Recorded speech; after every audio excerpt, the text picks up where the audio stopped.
Hey, welcome in everyone. How are you guys doing? Yep, we are back to our shiny hunts and stuff. So, as you can see today, we're going to be hunting Scorbunny. Actually, I'm not going to use this controller. I'll use this one. Wait, what? Okay, I guess the batteries in that one are dead. Okay then. It's a mistake. It's fine. Okay. Okay, that's fine. Controller. Come on. Hello everyone, welcome you guys. So as you guys saw from the thing, there is a bit of a special announcement we're doing today. We are going to be doing an and then they fight sort of video. A friend and I are going to be shiny hunting in Scarlet and Violet. What the heck?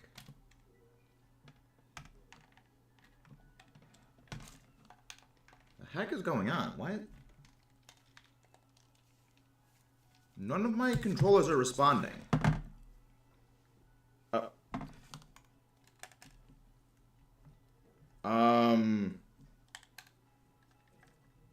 What the heck is... What the heck is going on? That was very strange that my controller just was not working. Okay. Well, I need to buy some more Pokeballs, because I need to buy more luxury balls, because we're almost out of those. I think 121 should be good. There we go. Hey, Alan, how you doing? How goes Shoe 2? How goes Shoe 2 for the shiny hunt? But yeah, as you guys saw, we are doing an and then they fight in a few days. One of my friends, came up to me a few days ago and was like, hey, as idea of we do a 24-hour shiny hunt, then after that we fight each other, and we can only use stuff that we get within those 24 hours. I was like, yeah, that sounds pretty interesting, and I like that. So I decided, yeah, we'll go do it. And we're going to be doing that. It's going to be fun. Hey, Mudkip. Yes, Mudkip, I have set up Nightbot. It is now a thing. I still need to finish setting up everything, alright? Alright, so now we go... So, I've already gone through and I've done the KOs for Wattrel. I have a Wattrel outbreak, a Kilowattrel outbreak, and I have a Flittle outbreak. So I think for starters, we're going to go for Flittle. And then we're just going to kind of go from there. The commands are not yet made. Because I honestly got to go through and make the commands for everyone. But yeah, Nightbot is in the process of being set up. Okay. We're going to go save. So for Psychic. So, okay, let's go down to Apex's thing for that. Gotta go into, of course, Psychic, which is onions. We need to make sure I have an onion. I have enough onion materials for it. And also I'll bring up the shiny for what? Flittle look. I'm pretty sure I'm pretty sure I brought up Flittle already. Yeah. Flittle. Yeah. Yeah, this is not gonna be an easy hunt when it comes to just the way it looks, because Flittle does not change all that much. It does not change all that much. So I'm going to need to look very, very closely for this one. Yeah. That is what it looks like. The underside is just a little bit more brown.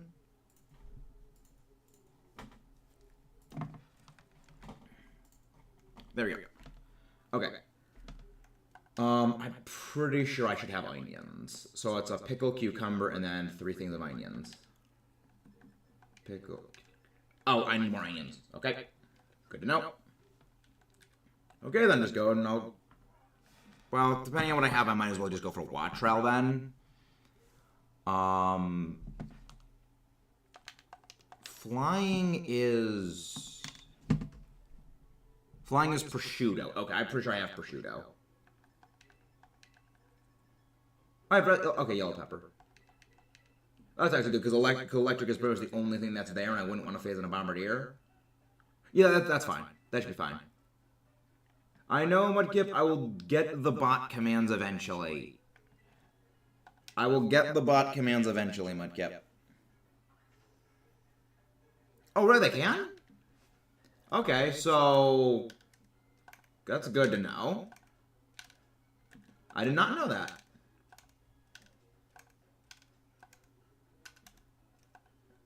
One of those is going to fall off. One of these things I know is going to fall off.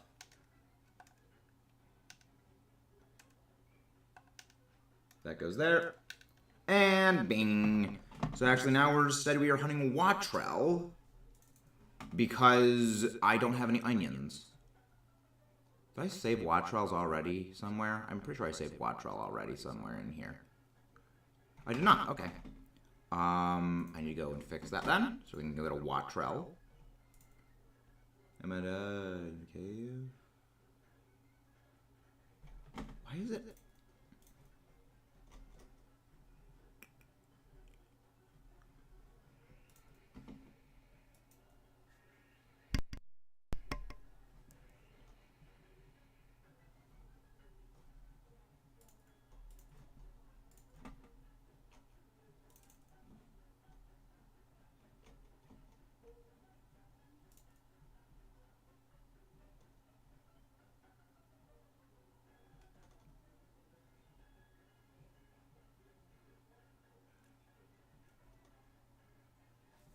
Strange.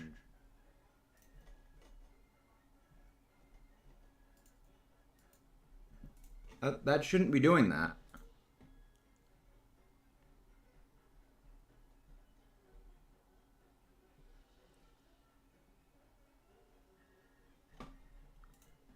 Let me try something.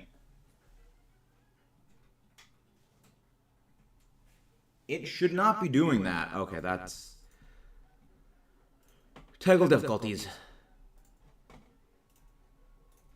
Okay, let's try this.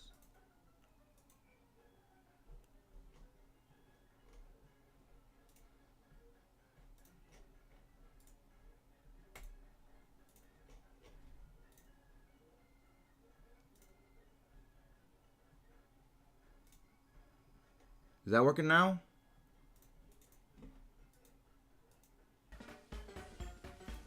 Okay, there we go. Now it's working. That was weird. Hey, Rose. How you guys doing? Sorry about that. A little bit of technical difficulties right there. Little bit of technical difficulties. I don't know why it does that on occasion. For some reason, this thing enjoys absolutely freaking the hell out. Alright, so let me just go pull up the Watrel shiny thing anyway then, because we need to get that. Save some jazz. Then go to Kilo Watrel. Save some jazz. There we go. There you go. Yeah, everything likes just freak out. Everything likes just freak out. Yeah, Watrel's shiny does not change all that much. However, I have a plan. Not the biggest fan of pie. It's not my kind of thing. It's not really my kind of thing. I prefer cake. I'm a more cake person. Okay. So now, the Watrel outbreak was right around here. And I've already gone through the process of knocking out all of them, so we can get right into the meat and potatoes and actually start looking for this thing. There it is. Oh, there it is over there. See, so we're looking for it's slightly more red. Got a slight red coloration to it. Which is going to be a bit hard for us to spot, but I know we can. Bit of all the lemon cake. Yeah, I just like cakes. I'm a big cake person over pie. I don't very much care for fruit. Yeah, I mean, the other difference is that shiny Watrel's body is a little bit more white than the regular. So that will help me locate them. Exactly. I like mathematical pie. I like the mathematical pie. Okay, we should be fine. Yeah, this is not going to be an easy shiny for us to spot, but I have confidence I should be able to find it easily.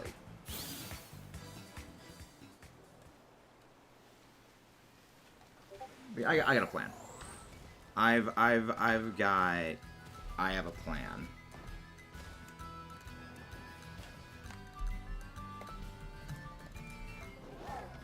Okay, so how many cycles? Okay. Oh yeah, right, because we're doing the eggs as well. So yeah, so this is sort of my hybrid hunting I mentioned a while back. That we're going to be doing 2 shiny hunts simultaneously. We're going to be doing the Masuda hunt as well as the other ones. And this is kind of what I meant. What is the best egg sandwich to hunt with? What's the best egg power sandwich? I would say egg power 3 is not worth it. I do egg power 2, and I make the great peanut butter sandwich. Yeah, I use the great peanut butter sandwich for my egg gathering, because I honestly just let my game sit there when I'm doing that. You know, just like every 7 or so minutes, I just collect them. Yeah, I just let my Switch sit there while I'm collecting all the eggs, and I'm generally working on something else, like, you know, scripting another video, editing, you know, writing something, or, you know, doing work around the house, and just come back and do it every so often. That's my plan, generally, when I do egg gathering, mostly because, yeah, you kind of need to just sit there and collect them. Which, I mean, it makes sense that they changed the method, but, I mean, it's different feelings. And again, guys, don't forget to leave a like and subscribe. And yeah, we update the counter for Scorbunny every 5 eggs. Yeah, egg power 2 is honestly more than sufficient. You get about 60 eggs in a single egg power 2 session. The only way I would say egg power 3 is worth it is if you're doing the reset method, where you save, make the sandwich. Yeah, where you save, you make the sandwich, you collect all the eggs, hatch all of them. If none of them come up shiny, you just turn the game off and turn it back on. And then you do that again. That's the only time I say that it is worth it to do an egg power 3 sandwich. But even then, you know, I don't really think it's nearly as worth doing comparative to, say, just egg power 2. Because I prefer the long, unbroken stream of just wandering around places while I'm doing other things for my egg hatching. But, I mean, that's just me. You know, that's just me.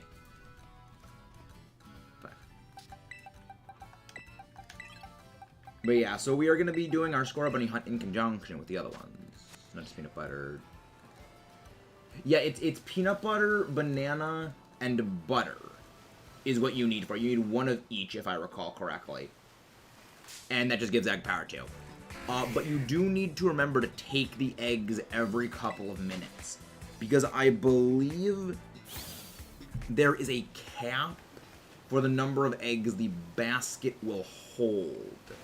And I think it might cap at 10. And of course, if it caps out, you're losing eggs, and you're being more inefficient with time. That's just the way I do things.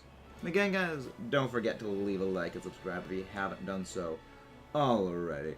I am looking forward to that, and then we battle we're going to be doing later, because my friend, he came with me the idea of we shining out for 24 hours, and then we use those shinies we find to battle.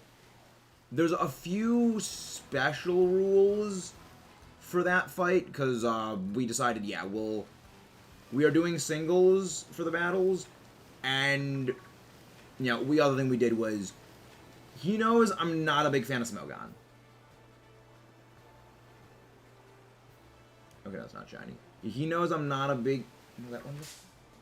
The one's belly looked a little bit more white than the other ones. But it didn't look red.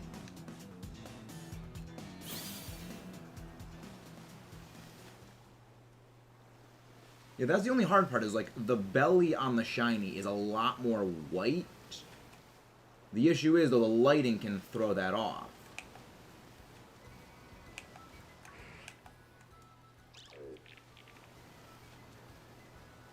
Yeah. Alright, we're going back up.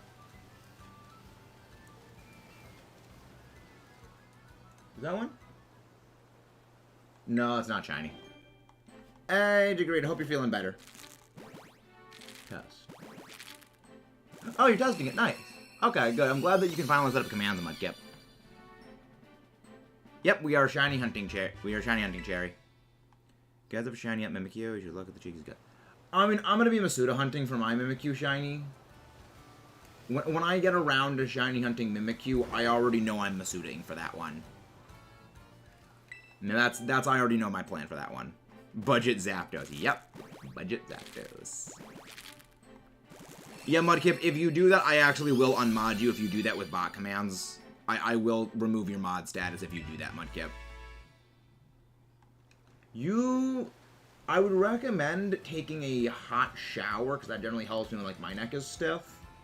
And you're then just resting later, just, like, laying down. Nabe's hitting me with the soccer ball. Yeah, that's what it does. Ditto does that a lot. Yeah, I honestly don't think the ball does anything. I don't think it actually does anything. But it's just fun to just amuse yourself with when the stuff is just knocking the ball around. It is vaguely entertaining. Yeah, I had a feeling it didn't. Might get bot commands for the channel available are then.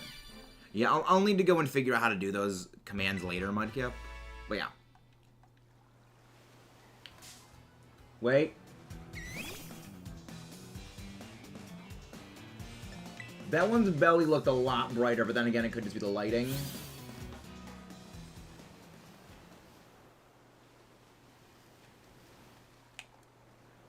Now, again, like, the lighting... Yeah, it's not easy to tell with the way the belly, because the belly, it's lighter. Usually is. Yeah, I mean, I've got a couple of teams that I'm already building for Mine Cherry.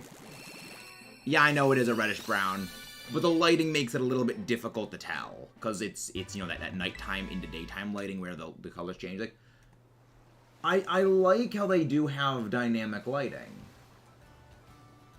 You know, I do like it.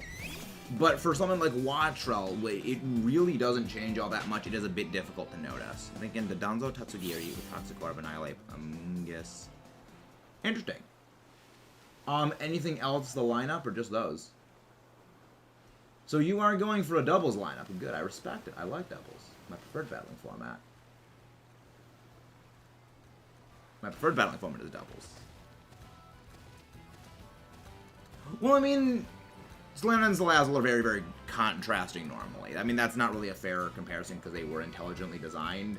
And Salazzle is a bit of an important Pokemon in respects to Alola. So, I mean, it's a bit of an important Pokemon with regards to how Alola is.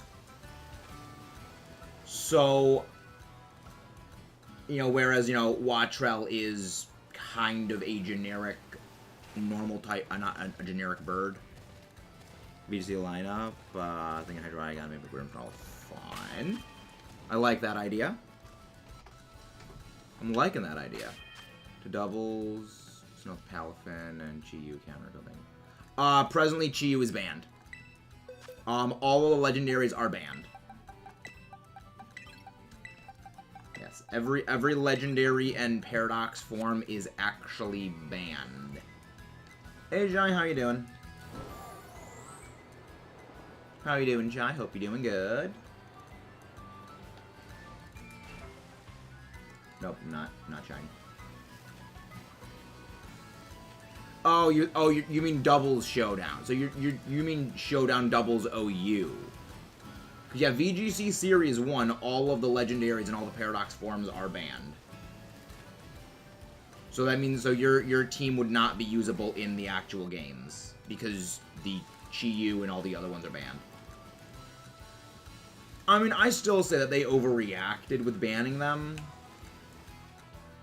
Because I think the reason that they banned the Paradox forms is due to the adverse reaction that people had when it came to, what's his face? Like Urshifu, Glastrier, Spectrier, and they're sort of overcorrecting for how absolutely broken those were by essentially kneecapping the earlier formats with removing the distinctly inferior paradoxes. Doing good, bonus, little plays, these games. Nice. Nice. The 5-star did a raid for some reason. The host brought the weirdly stuck thing. Yeah, honestly, it's kind of strange. The Ruin legendaries have such interesting, good abilities, theoretically, but for raids, they're so terrible. They're not good abilities for raids. Again, guys, don't forget to leave a like and subscribe if you haven't done so already. Then you have a Memento Chi used to the count Goldengo. Memento will not work. Memento will not work, Chikorita. Goldengo is immune to status moves. Yeah, Goldengo's ability, Good as Gold, completely prevents status moves from working against it. Oh, Dragonair, that's what that is. Like, what the heck is the glowy thing? Oh, it's a Dragonair. Durgaronair. Yeah, it is, yeah. Yeah, I mean, the other thing is, it would all come to naught. It wouldn't matter because every Goldengo in doubles is paired up with a Murkrow that has Haze, which completely eliminates its special attack debuff. So it wouldn't realistically help. Because they all have a way of clearing a debuff regardless. I'm not all day time. We got Tatsugiri, Grammy. Yeah. That's the real thing is when you're facing something like Goldengo, the real thing to take down is the Murkrow. Because when the Murkrow is gone, then it can't debuff remove anymore. You're not shiny, are you? You know it's not shiny. Yeah. Like, Murkrow is something that needs to be dealt with quickly. That thing is a problem when it comes to doubles. I mean, I love using it. It's very fun. It's good. But heck that thing is infuriating. See, I don't even go with Protect on mine. I go with the Quash. I give mine Quash. So that way, okay, even if I can't debuff you, and even if I can't, like, set up, like, Tailwind or something, I can still make it so you're unable to attack me this turn. Yeah, I have a couple of ways of dealing with that. Isn't as well immediately notice the redder. It's night, so it'll be noticeable with Lead Moon and Pelfin. Shut up, just single users. I'm pretty. It was already in there. I'm pretty sure. It was already in there. They panic banned so many things. They panic.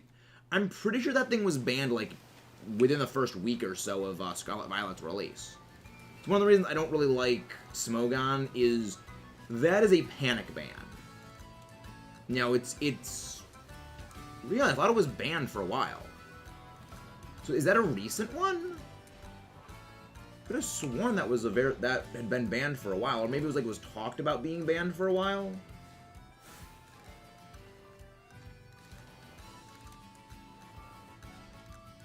You're not shiny, are you? No, you're not. Really interesting. So Dondozo, Order Up, Body Slam, Wave Pressure, probably needs to protect. A lot of Dondozo go into Terra Dragon. Yes, Gimmighoul is shiny locked. Gimmighoul is completely shiny locked. Hey, Lizune. Yeah, I'm pretty sure there isn't even a shiny coded for Gimmighoul in the code. What is it, Lizune? Hey, Ash, how you doing? Yeah, Mudkip, make a command for Ash. You know, Mudkip, now that we have bot commands, start making them.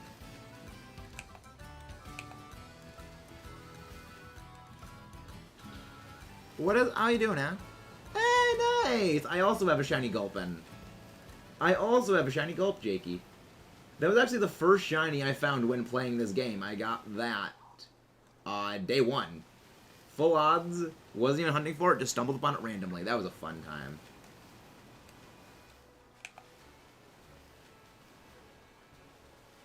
That was a very fun time. I ended up not using it because I do have my one rule of I don't use Pokemon that are non from that region.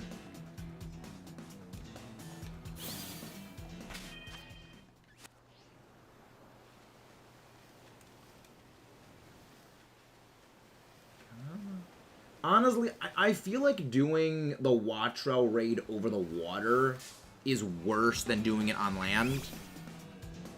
Make sure it's 1P, Radiant, and Holocaust. Nice.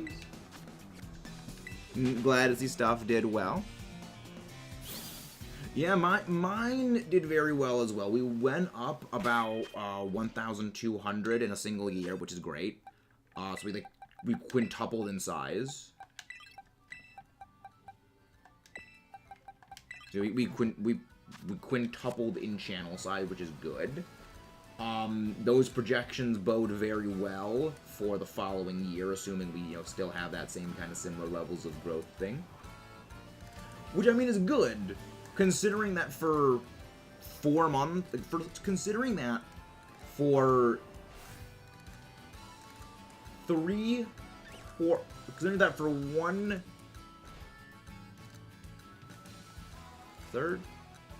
Yes, considering for 1/3 of the entire year I was away at college and I could not stream.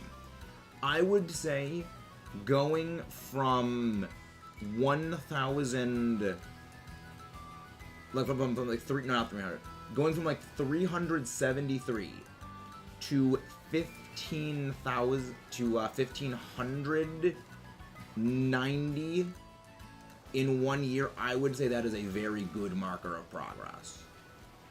Especially when a third of the year I was not able to stream. And stream is what brings in the big viewers. So like that was good.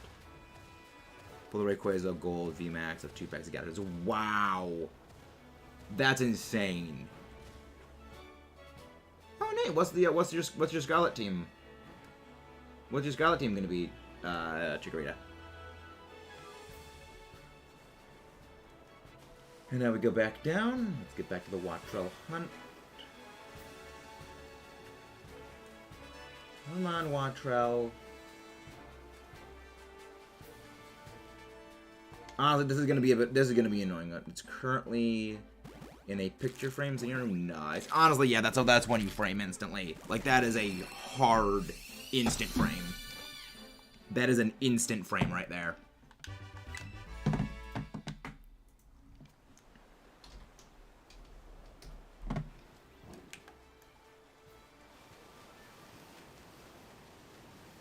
But yeah, Wattrel is gonna be annoying. I already know it is. Yeah, Wattrel I know is going to be an annoying hunt. But like, it's kind of what comes with it. It kind of comes with the territory. Something mental is that we became friends. Your no subs is under dash. Mine has 600 dash. You went. Thank you. Yeah, I went. The thing that carried. There is one thing that absolutely carried the channel, and that was Fossil Fighters. Like, I love how everything always comes back to like Fossil Fighters being the end all be all. For this is what helps the channel. I love it. Hello, Eduardo. How are you doing? Again, guys, please don't forget to leave a like and subscribe if you have not done so already.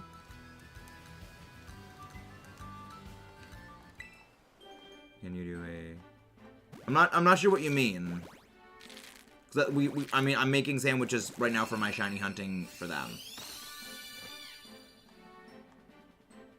I'm not really sure what you mean ever. Because I'm right now, I'm making only electric shiny sandwiches because I'm hunting for Wattrel at the moment. Yeah, I'm making sandwiches for hunting shiny Wattrel at the moment. And then we're going to go do Kilo Wattrel depending. But yeah, I'm likely going to only be getting one Wattrel here. Oh, it's a dark type in D-Raid. All of us chose Iron Hands. Yeah, that's a big mistake. Yeah, that's what you call a slight error. I've already heard that joke today, Jared. I already heard someone use that same joke earlier today. But yeah, we are hunting Paldean Talo.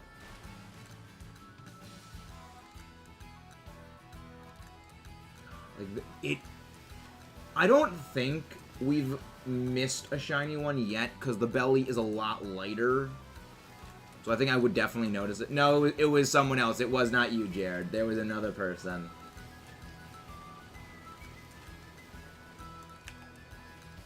But it is clever, though. You both seem to have come up with it independently. The annoying thing is just how little it is. Hey, Omar, how are you doing? How you doing, Omar? Hope you're doing good. Got Iron Hands. We have Pokedex of Violet. 31st. Dojan. Nice. Oh, you mean a shiny Iron Hands? Fine. Yeah, they really don't change. I saw from Twitter. Yeah, I'm pretty sure most Dondozo go into being Terra Dragon.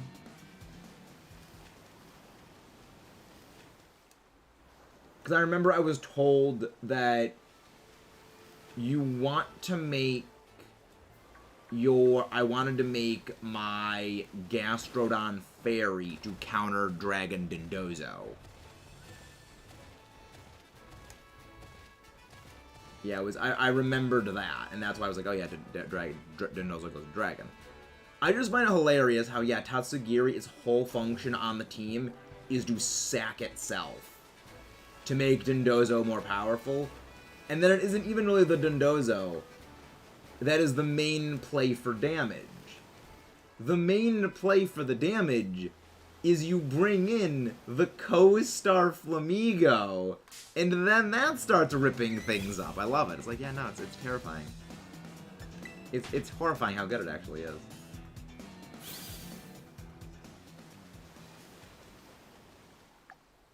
Okay, we still got about 6 minutes left. Boxes. What IV spread? You mean EVs. I don't know what it does for EVs. I have not built a Dondozo myself. But if you want something like that, I would recommend going to Pikalytics. Pikalytics is generally the best place to go when it comes to set information. Because that logs what is being used, and I love it. It's a great system. But yeah, I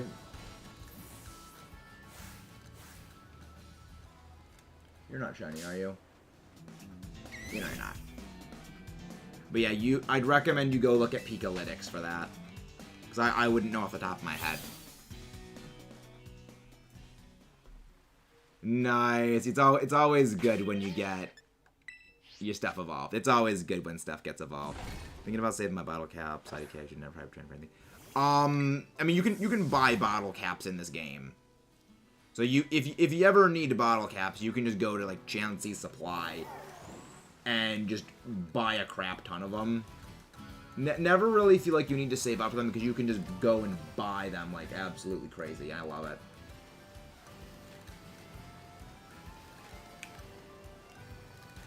Honestly, personal opinion, but I think Lamora is base instead of.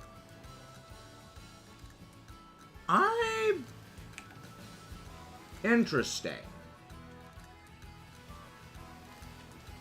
I mean, I do a lot of doubles, so I really haven't seen Glamora much myself. But interesting idea. 'Cause, like, I mean, it's meant to be. I'm pretty sure so far it's meant to be a lead. You send it in first, you have it get hit, and then you set up the toxic spikes.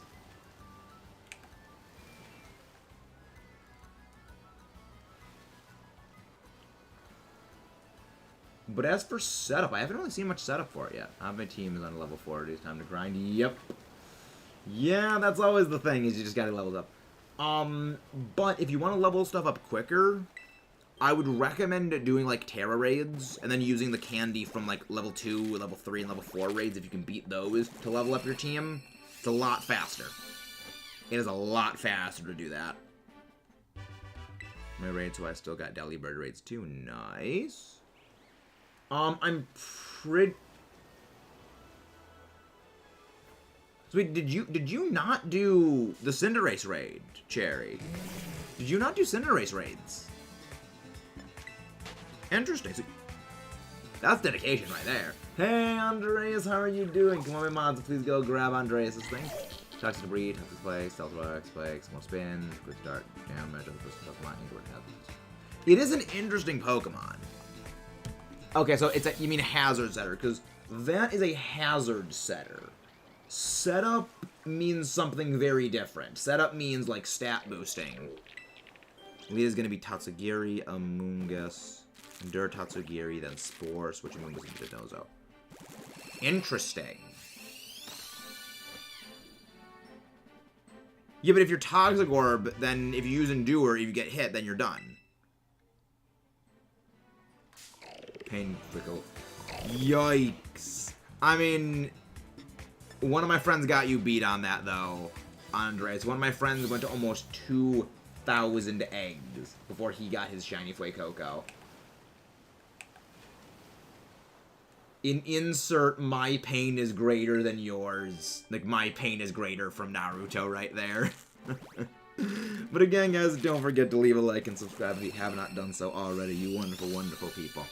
Presently, we are hunting Scorbunny, and we are presently also double hunting with Wattrell, so we're doing a hybrid hunt, as I like to call it. And honestly, this stupid bird makes me want to throw it out a window. Because I can't even tell if it's shiny or not. Are weak to ice. Yikes. I mean, that makes sense. A lot of typings are weak to ice. Does he survives at 1 HP, Taco Up activates, he doesn't die. Because the poison doesn't damage. Interesting. I mean, that's interesting. Because I thought that was with Commander or Commandeer. Is it Commander or Commandeer? I forget how it's that. I thought that you wanted to keep it boosting for a couple of turns and then you have it sacked off. You know, that was what I was always seeing with the play. Was you stack it up for like a few turns and then you let it go down. That's why people run it with, not how they run it with, Black Sludge. And then the leadoff is the Dozo. Does breeding count as gotcha? Not really. I mean, I mean, you could say that, well, that applies to regular shiny hunting as well. Because it's the same thing, you're just spending your time with shiny hunting. It's a good idea to follow the Wolfie Glick team. Yeah. Wolfie is the end-all goal for the person I would like to battle against one day. Wolfie is the end-all battle goal. Hello, Dark Knight, how are you doing? And again, guys, don't forget to leave a like and subscribe if you guys have not done so already. The Cinderace raids have already expired. The Cinderace raids ended yesterday at 7 p.m. Eastern Standard Time, unfortunately. They will be available in a few days again. I forget what day it is, but they will be back. I think it's the 15th through the 18th they'll be back again. But it's not going to be too long. It's only about 2 weeks. It shouldn't be that long.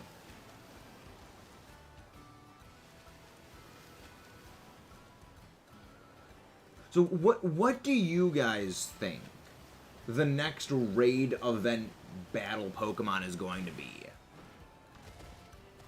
Half my team is just his rank 1 team minus Flamigo. Yeah, I mean, I think that the Flamigo is really what pulls the team together.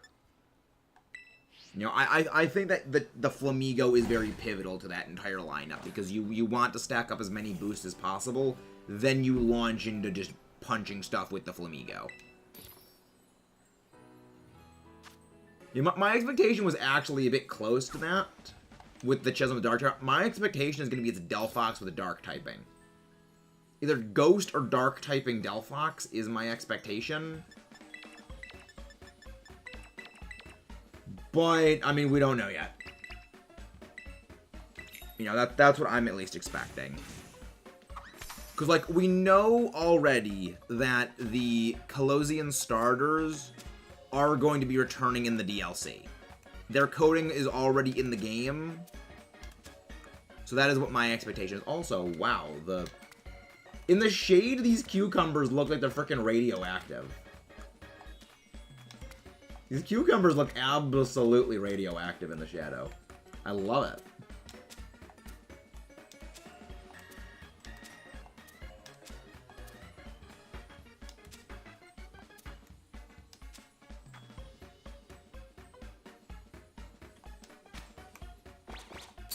There we go.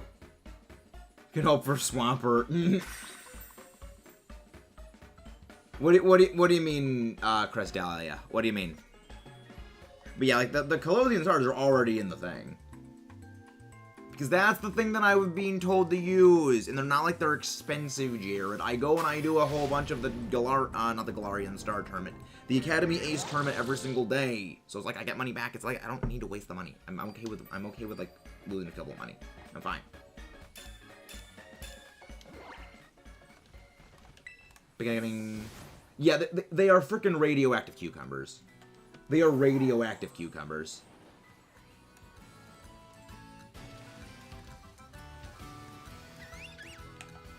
Alright, now let's get back to Wattrell. Honestly, I feel like the hunt when we go to the Kilo Wattrell outbreak I have, because yes, I do have a Kilo Wattrell outbreak as well. I think that will be far easier than this.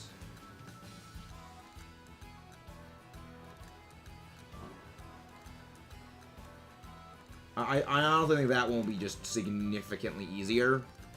Just based on just like Kilo Wattrell's a far larger Pokemon. Hey Brian, how are you doing? Can you buy EV items? Yes, you can buy those. They are in Chansey supply. Yeah, you can buy them in Chansey supply. Actually use Flamigo instead of Grimmsnarl or Hydreigon if you have channels already. All you need from Lucky Sandwich is a single serving size of yellow pepper, one salty, and one spicy. You sure about that? I mean, again, Jared, it's not really like I'm hurting for in-game money. So I'm fine. I think I'm good on that front. But yeah, like, I mean, at that point, then you're just using the same thing as what Wolfie's team is, which, yeah.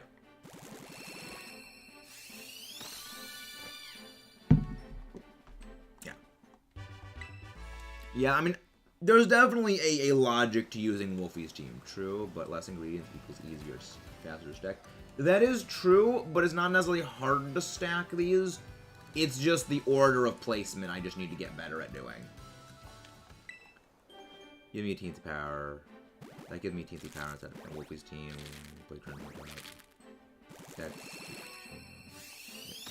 See, I mean, the reason why... The other thing you gotta remember, Cherry... People know people are gonna end up using Wolfie's team a lot. Just based on it is presently ranked 1. It's the best thing to use right now. So people are gonna go out of their way to hard counter it. So at that point, it becomes much worse, because now what it does well against is going to be less prominent, and what it does worse against is going to be more often. That's the big gambit anytime that a competitive team does very, very well, is people start just throwing it at everything, but at the same time, people are also bringing things that can counter it more easily, which completely mitigates its entire strength, because what made it work before is the fact that it was good against a large portion of what was being used. When everything devolves into mirror matches, it's no longer nearly as viable, because then everything is a mirror match. It comes down to RNG, or it comes down to the person who's just more clever enough to come up with an outplay. Shiny hunted a viable stock of monsters for raiding. No. Yep. Yep. Ding. Sylveon, maybe farm coins against a Water Terra Goldengo. Yeah, I mean, honestly, getting Goldengo is insanely good. I love it. My next composition actually is going to be relying, well, not going to be relying on a Goldengo, but it will be a Goldengo-based team. You know, it's going to be Goldengo, and it's going to have Goldengo and Armarouge, but also got, you know, my own little Flare on it. Get it? My own Flare. Fire Terra Armarouge. But yeah, I like Armarouge. You know, there's a lot of times that I'm playing a game, well, I'm playing a Pokemon game for the first time, and there's just one Pokemon on my team that it comes down to, yeah, it was really because I just used this thing, and I didn't use this other thing that I end up liking this one a lot more. And in a way that somewhat happens with Ceruledge and Armarouge, where because I was playing, you know, Scarlet, I got Armarouge. But what are you currently hunting? And let's see. Presently we are hunting Wattrel, and right now we're just hatching. We're also hatching eggs for Scorbunny. Yes, Goldengo is string cheese guy. Goldengo is string cheese guy. Yeah, like, honestly, I don't think had I played Violet with Karkadet, I would have liked Ceruledge as much as I liked Armarouge. Like, I think, despite the fact that they both evolved from the same Pokemon, Armarouge just impressed me far more. Like, just Armarouge brought more to the table than Ceruledge would have for a first-time playthrough, and just I like it more. Which we will. I mean, Armarouge was not just support for beating Cinderace. It was the damage dealer. It was the damage dealer.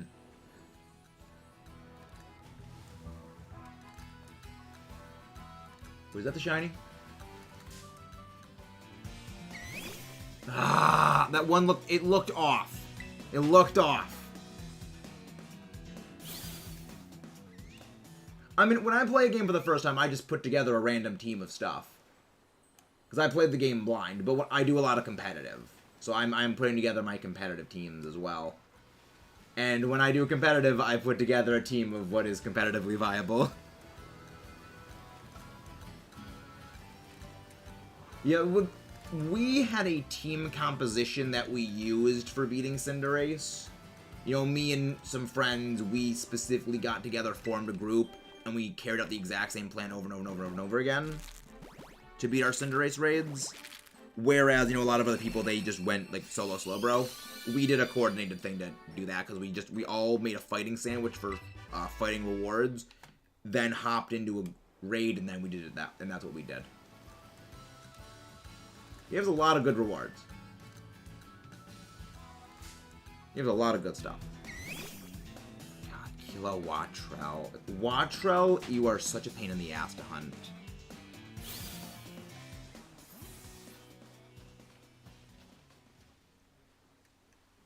Like, honestly, I'm debating eventually. I mean, this probably is going to go into Masuda Hunt territory. You know, likely I'm going to be Masuda hunting this one at some point in the future if I don't get it today. Which I hope I end up getting this one today. But I remain... doubt. There is doubt.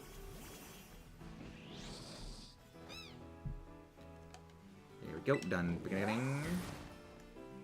But yeah, Slowbro was definitely a lot better than I thought. The only thing about Slowbro that I did not like was if you get purged, Slowbro's useless. That was the only thing about Slowbro that was a problem, was if you get that purge. Slowbro is immediately rendered obsolete. Because it cannot do any damage otherwise. You know, it's incredibly reliant on stacking up all those boosts. Dragon's Name of Time for Tatsugiri ended up with a stretchy one shiny as a favorite knight.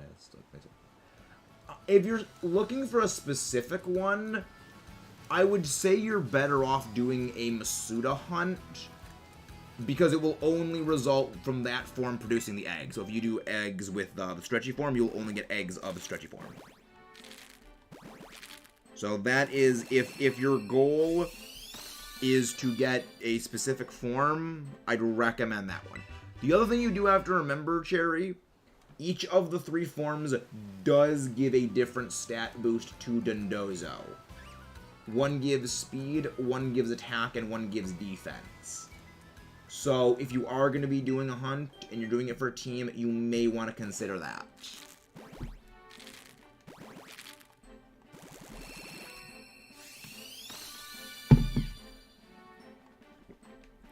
Because that will affect the team.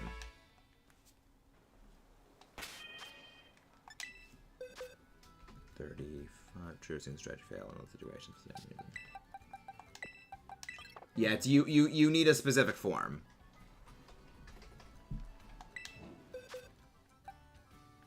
The outbreaks are busted and only the orange one that's made. Ah, interesting. Okay. Yeah, I just hope that you get the shiny of the one you need for your team to be best put together. You know what good physical fire moves is Rule Bitter Blade is honestly, I would probably say, the best one. Because, like, other than that, your move is Flare Blitz. And I'm not a big fan of Flare Blitz. Because I don't like self-inducing recoil moves. But yeah, Bitter Blade is very good. It's a draining move. That's physical. It's fire. It's a great move. Very, very good. Okay, that should be far enough for things to despawn.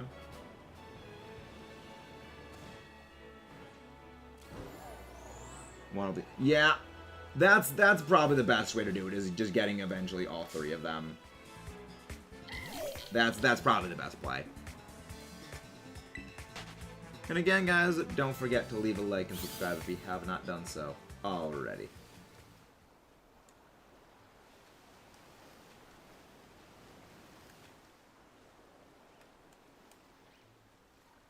God, Wattrell, you're so annoying. You're such a pain in the ass.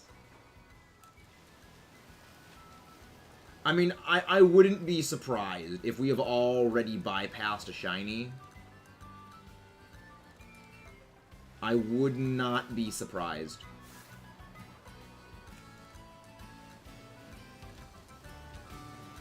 Because right now what I'm looking for predominantly is, like, the belly being brighter on them. That's right now what I'm looking for.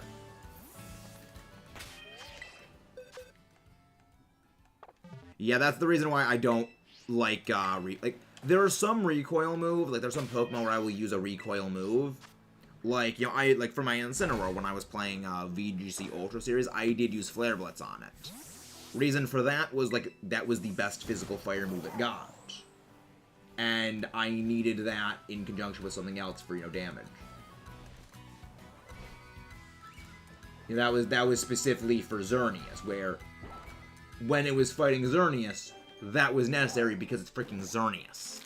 And it was, you know, Xerneas in Groudon Sun. Trading my Incineroar for their Xerneas was honestly worth it in my eyes.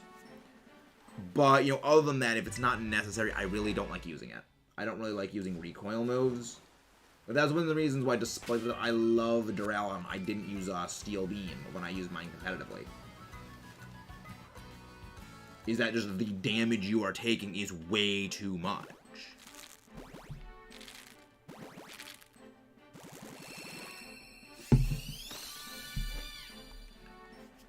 But yeah, I really like, yeah, I definitely think Armarouge, even if I played Violet first and I used a Ceruledge, I think in the end, Armarouge would have become my favorite of the 2 of them, eventually.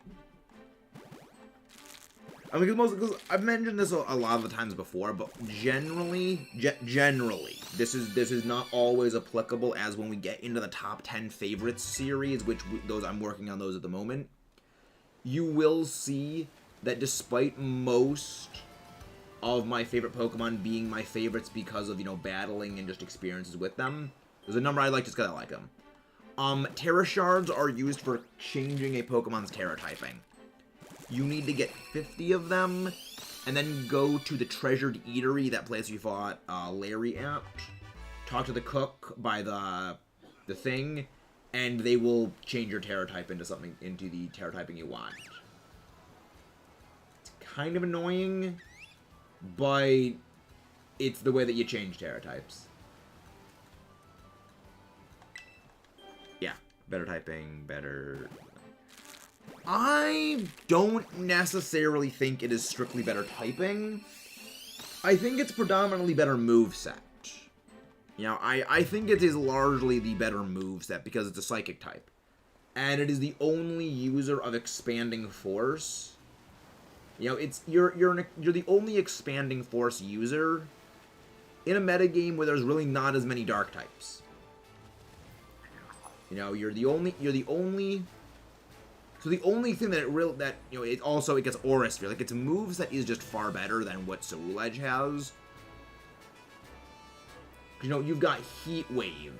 You have Heat Wave, you have Expanding Force, you have Aura Sphere, you have Energy Ball, so you have better counter coverage. It's just got an, in general, better moveset. But another part of it is just it naturally just synergizes better with a terrain. You know, you can use a terrain to boost the power of Armor Rouge. You can't use a terrain to boost the power of Ceruledge Edge because it only benefits from Sun, but also Armor Rouge also benefits from Sun. Unuseful as Meowscarlet out of choice, got using Flower Trick, Grass Tip. Yeah. I generally prefer I generally prefer Skeletor, you know, because I like the always special attack boosting that Torch Song gets, because you use Torch Song once, it is already more powerful than Flower Trick, because Flower Trick will always crit, so it will always do functionally a 105 base power move damage. One turn of Torch Song setup, and then the second turn, it's functionally a 120 base power move, and then that just increases by 40 BP every single turn. It's absolutely insanely strong. You take a cut in power on the initial hit, but for a big amount of power later on.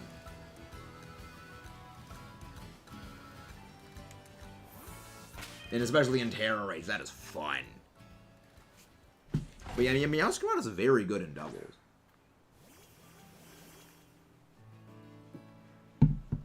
Yeah, but when you come to Terra Fire with Skeletor, it gets the same kind of boosts.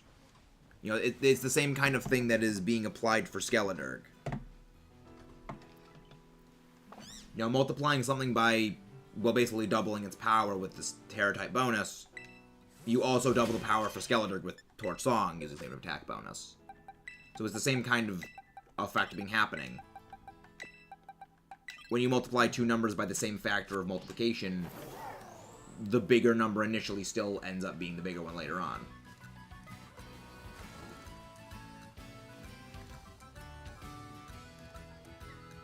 Yeah, that is something that Meowscarlet does have, is it does have speed. It does have speed, but also its defensive typing is generally a bit worse. Yeah, Grass and Dark are not generally known for being defensive.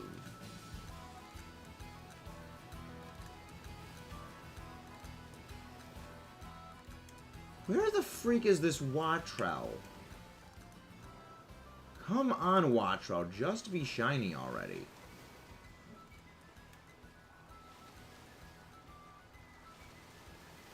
Just be shiny already, game. Nope, no shinies yet, Michael. No shinies yet. Because Wattrell wants to be a shoe. But again, guys, don't forget to leave a like and subscribe if you guys have not done so already. We are just here presently hunting budget Zapdos while hatching Scorbunny eggs. Working on our living shiny decks. Okay, that's far enough. I swear, if I find a shiny Kilo Wattrell from just going over here to despawn everything, I'm gonna lose it. That's fine. Aggressive ball, one of the best of type. Best of. Yeah. Like, honestly, Quaxcaval's got great stuff. Like, it's very telling that all three of the starters this gen are actually very viable for competitive doubles. You know, they're all very viable. That is the first time on release all three starters have been viable for doubles. Kind of great. Not sure what you mean by that, Ashley. Can you explain? And also, again, guys, please don't forget to leave a like and subscribe if you haven't done. Just don't want to use a Quaxcaval during a Talonflame raid. Yep. Talonflame.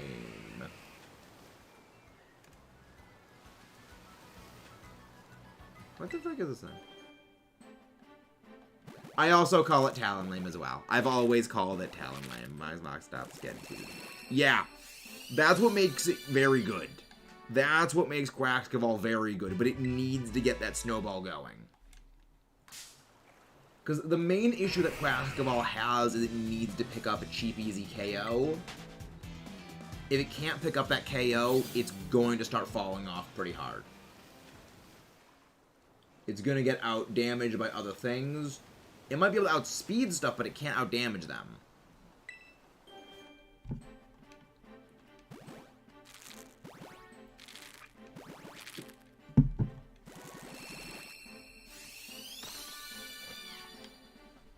There we go. Don't have sandwich boost right now. Knocked out 6 Cloyster and Outbreak. I'm gonna do a challenge with you. Nice. But yeah, I mean, I generally have the sandwiches running for this because I just want to get this hunt done. You know, for hunts like this that are quite annoying, because this one is going to be a lot slower than a lot of the other hunts we've been doing. Because when it comes to ones on the water, you have to go away and then come back, and so it slows the hunt down massively. But if you're just resetting the picnic, it would be far, far faster. Because I could just reach the picnic, but I can't do that because of this. But yeah, how's everyone's day going so far? Hope you guys' day's all going pretty well.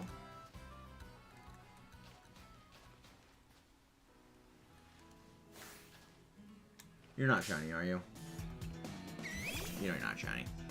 That's why it kind of sucks against Fire and Fairy. Well, I mean, that is the way that the typings go. That is the way the typings go, Scrubs.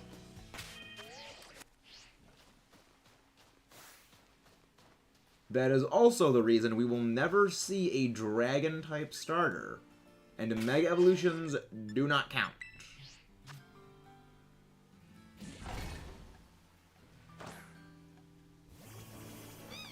Done picking. Boxes. 45. There we go.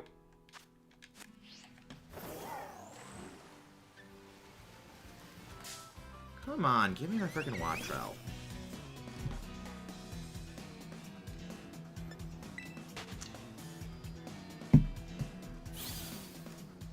Don't know. You mean Finizen? I'm not sure what you mean.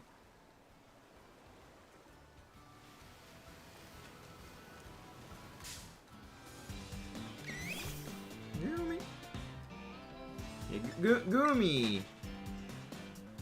Goomy, Sligoo into Goodra is probably one of my least favorite evolution methods they've ever made.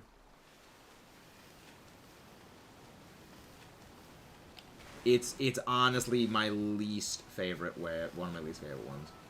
Well, if you want to make friends, Ashley, I recommend you join the Discord, which is linked below. Actually, Mudkip, you go grab the Discord link and make a command for the Discord. You know, seeing as how you were so eager for those bot commands, I recommend you use them. Yeah, we can, you know, talk and everything like that off screen and everything like that. Yeah.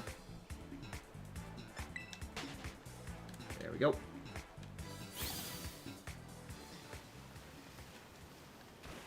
There we go. It's good. Let's head back.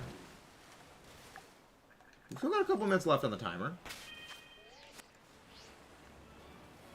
I swear if I get a Kilo Wattrell shiny over here before I find a Wattrell shiny, I'm gonna lose my mind. We're gonna go through it. No, you have to level it up when it is raining in the overworld. So you cannot just have something use Rain Dance mid-battle and that will get it to evolve. You need to go to a location where it is actively raining in the overworld. It's so infuriating. Like, that's the reason why I'm glad when you have Sun and Moon and Ultra Moon, Po Town is always raining. You know that they have an area where it is always raining. I like they did that. But freaking heck, getting that is annoying.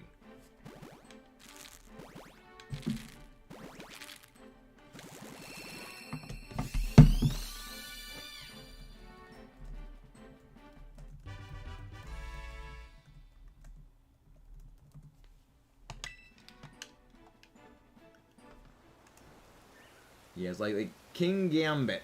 Like, King Gambit is up there with, like, my least favorite evolution. I kind of have been debating making a video on my least favorite evolution methods, because there's a number of them.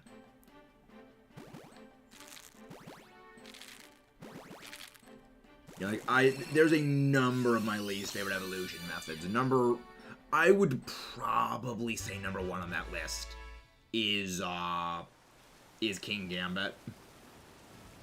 I like King Gambit, but I hate the way you have to get it. I hate the way you have to do to get it. It's infuriating.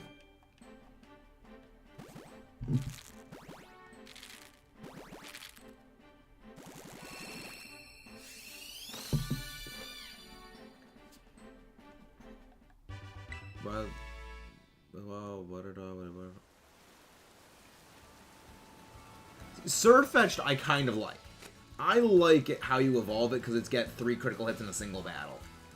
I actually really love that as an idea. Because its ability, well, not its ability, its signature item, the stick, makes you have a boosted critical hit chance. So, it's actually possible to almost force every single hit to be a critical hit. And I love that. Oh yeah, Rune Riggers is infuriating. Rune Riggers is infuriating. I recommend you send that on Discord. I can't really help you in the middle of the stream, Brown. I've said this before, guys. I can't really help with questions of like team building and stuff while I'm live. I'm better at doing that off screen because I can't really focus on looking for shinies and coming up with things for that. Wait, there's a shiny. There's a shiny. Right as I saw it. There we frickin' go. There is the Wattrell. Frickin' go, people. Let's frickin' go.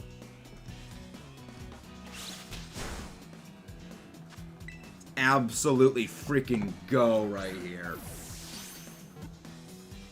Honestly. I am so glad we have found Budget Zapdos. Well, the first one. We still need to go for Kilo Wattrell. And that's a catch. Delightful. Oh, there we go. And with that, Wattrell is captured. And now we can move over to our Kilo Wattrell. Provided it is not marked. Oh, no. No. It's marked! It's a marked Wattrel! No! I need to hunt another one now, because I want to evolve this one.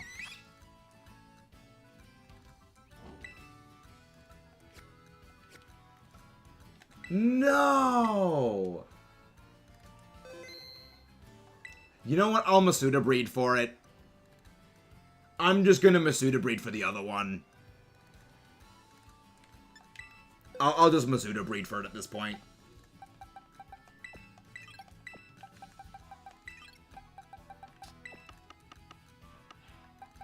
Put you with the others.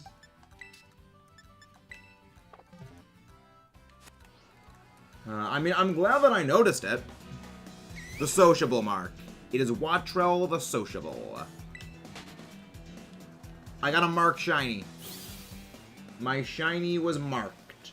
The problem being, Wattrel is a pain in the ass to get.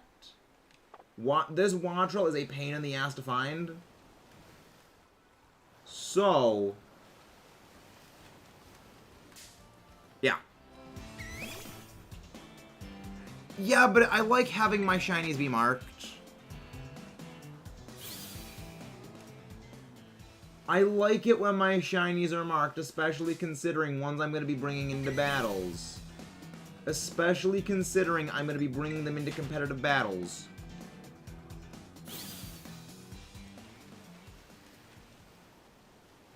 I can evolve it if it's marked. I can.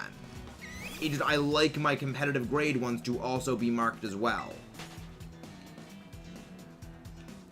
Granted,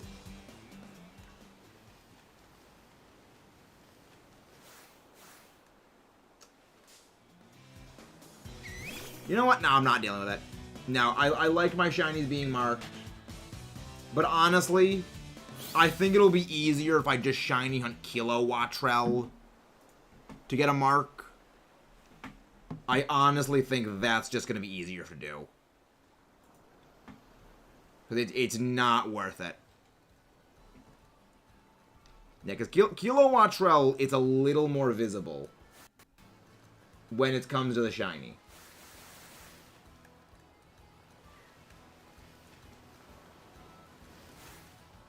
So yeah, I'll probably just end up hunting another one. I'll just end up hunting another, probably Wattrel shiny. But I mean, also just might not even do that, just because it's not worth it. I mean, I can't. That's the thing, Scrubs. I can evolve it if it's marked. I am able to evolve it, but I like my competitive ones to be marked. So I had to go. So I was thinking I may have to go get another one to get a non-marked shiny Wattrel for my living shiny dex. Because what we're doing is we're doing a living shiny dex. So I'm gonna get every single Pokemon shiny and have like basically I'm going for a living shiny dex. So pretty much it is I'm going to need a Wattrel and a Kilo Wattrel shiny. I'm going to need, so I would need, if I evolved it, I would need to go find another Wattrel to satisfy the shiny dex requirements of the Wattrel. For the Kilo Wattrel. Yeah, that's pretty much what it is. But yeah, we got the Wattrel. We'll go over to the Kilo Wattrel outbreak. Dinner is going to be in about 10 minutes, so I'm not going to make a sandwich for that.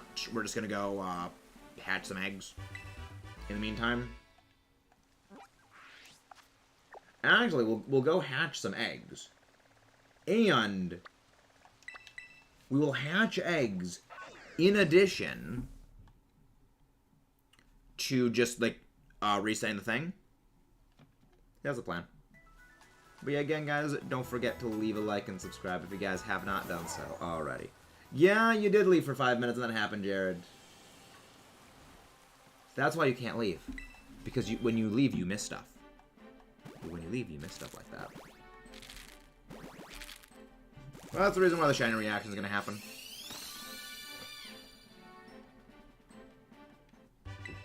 That's the reason I upload shiny reaction compilations. The decisions I have a reasonable life, sleep midnight, such an hour, grind all night, have first thing yikes. I can sleep at midnight? An hour or grind all night? Yeah, no, you go to sleep. Like, you sleep. If you have lessons of that, you need to sleep. You need to sleep, Jerry. No, I don't think Jared left for water. Because Jared didn't leave for water when we got raided. You know, Jared didn't leave and we got raided, so...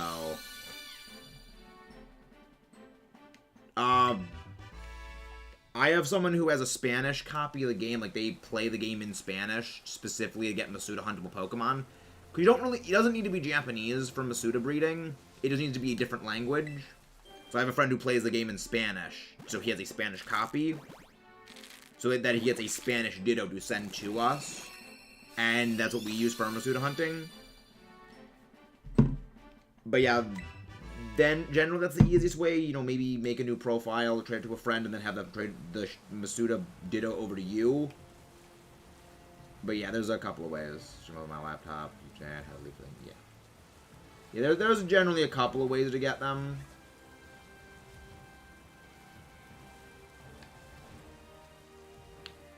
You're just to clean your room. Yes, I presume he does. I would presume he does. So here is the Watrel outbreak. Well, Kilo Watrel outbreak. So now we'll go look for our Kilo Watrel. Hey Omar, how you doing? So another account, play the game, friend to get bigger than. Yes. I'm pretty sure that will count. Because that's what we've been doing with our friend who has the Spanish version of the game. He sends it to us. Yeah, I'll just show you the Ditto that they got me. Let's see, where's Rave's Ditto? There it is. Yeah. Yeah, Spanish EU.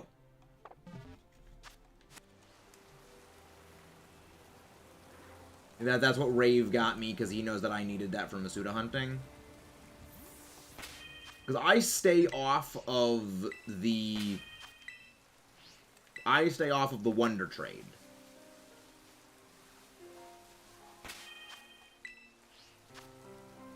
I just the Cloysters, they keep renewing. Yeah. Cloyster's a bit of an annoying one. Cloyster's a bit of an annoying one.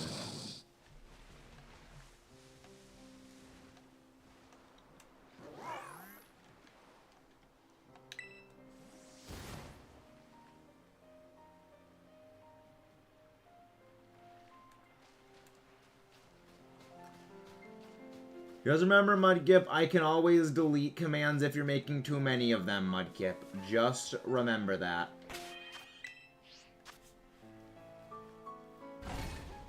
Yeah. I mean, there's other people who I know do that, and they just pick, you know, a language like French, because they don't even understand the language, but they know numbers. You know, if you see, oh, this thing is this level, and I know the game, I don't need to basically read every single line of dialogue to know it's like, okay, this thing learns this at this level.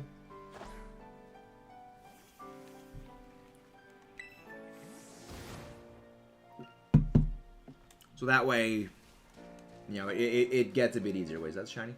No, it's not shiny. It's not right.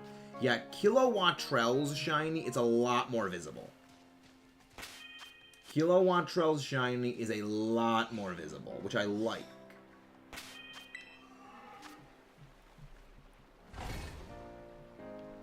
But yeah, because regular Wattrell is just annoying.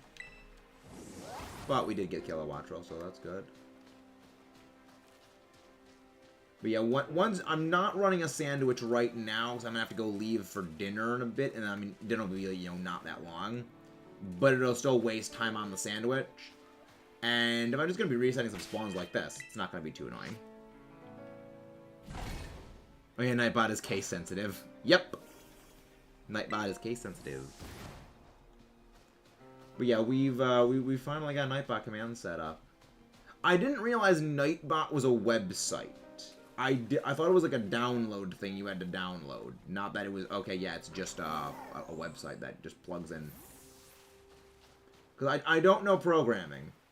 Wait! Is it? Oh my... That is... That's a shiny Ice Cube! That's a shiny Ice Cube!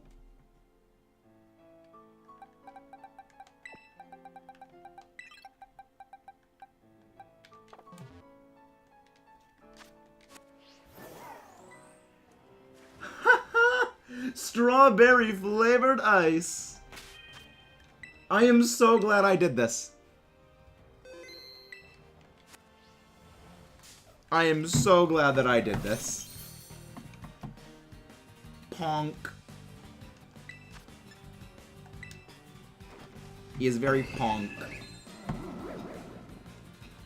I don't think this thing has any self-KO moves. Gale out Hisui.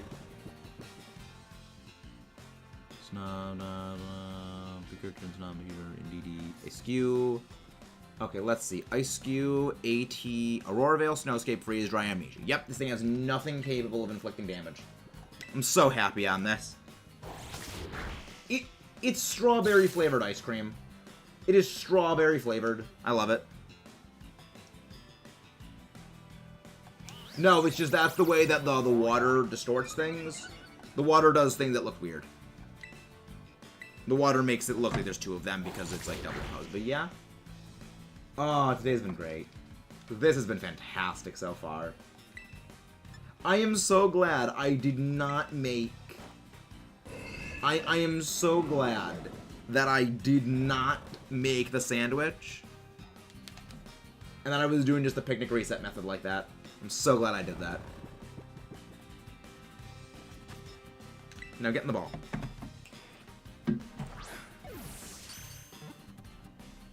And that is what we like to call a phase. And that is what we like to call a phase. Good false swipe. One false swipe, shiny torpedo, and honeycomb C. You forgot. Forgetting about takedown. Luckily I caught it at a heal ball and realized that self-KO. Yeah! That is one of my biggest worries, is just self-KOing moves.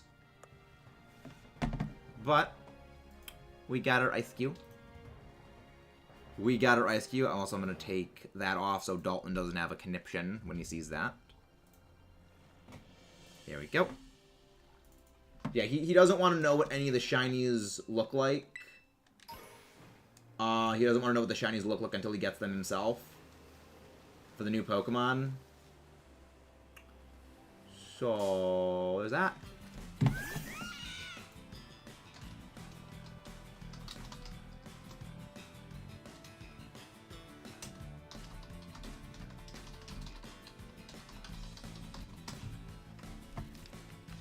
I'm pretty sure Dalton already has seen Kilo Watch. I'm pretty sure he already hunted it. Now that I think about it. Yeah, Ice-Skew is Gen 8. That's why Dalton won't have a conniption. Because he already knows what it looks like. I'm like 90% sure he knows what it looks like normally. They need to stand the thing.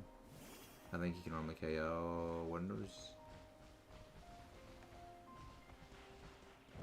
I'm pretty sure the odds for Sandwich and...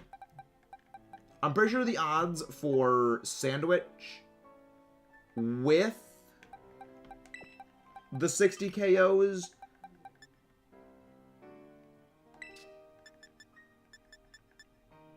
Did he put in here normally? Wait, where the hell is it? Oh, there it is. Yeah, I'm pretty sure if you do the 60 KOs and you do Shiny Charm and you do Sparkle Power, I think those odds are like the same as Masuda odds. 1 in 512 is like around that.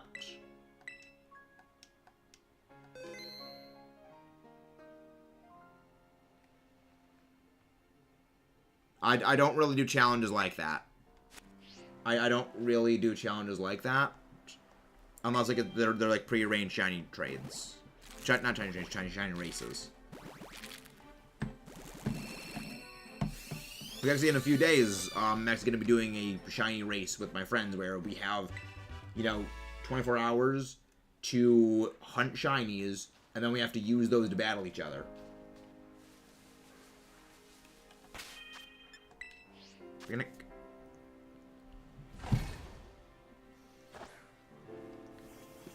Nice! Nice. Always good when you win a shiny race.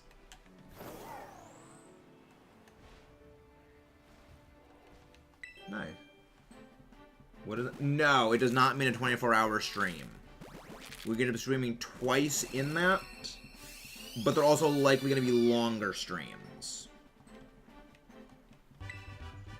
Yeah, it's likely going to be longer streams for those days, but likely we are not going to do a 24-hour stream.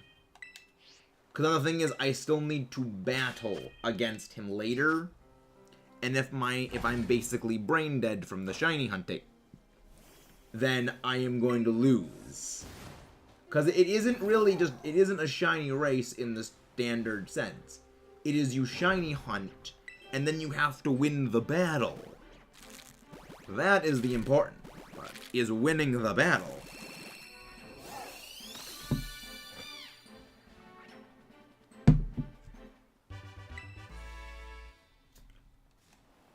Alright, let's see.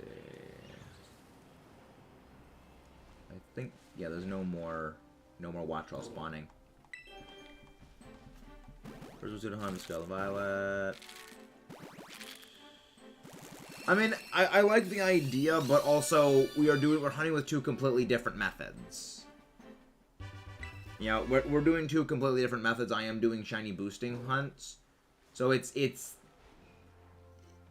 know, we're hunting in two very different ways for different odds. I don't really think it's really a challenge or a race if we're both hunting in very different ways. I mean, it could just be me, though. 1, 2, 3, 4. Okay, so no, I have one more egg for Scorbunny that needs to hatch. I've still got one more.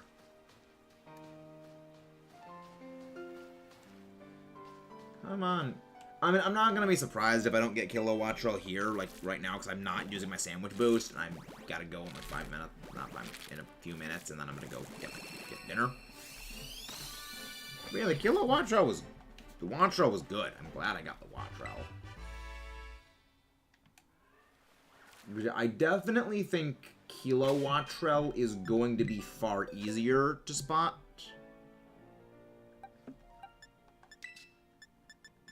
Yeah, I think it's going to be easier to spot the Kilo Wattrel.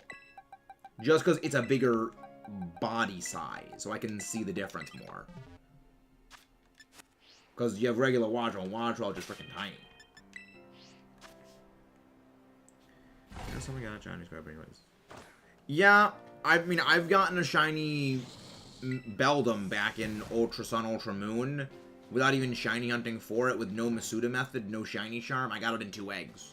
I was just breeding for a competitive one. It's the way that RNG just works like that. It's one of the beauties of shiny hunting.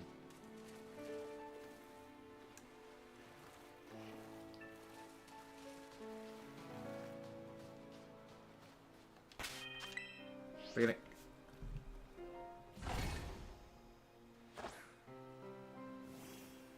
And what was in 4 eggs?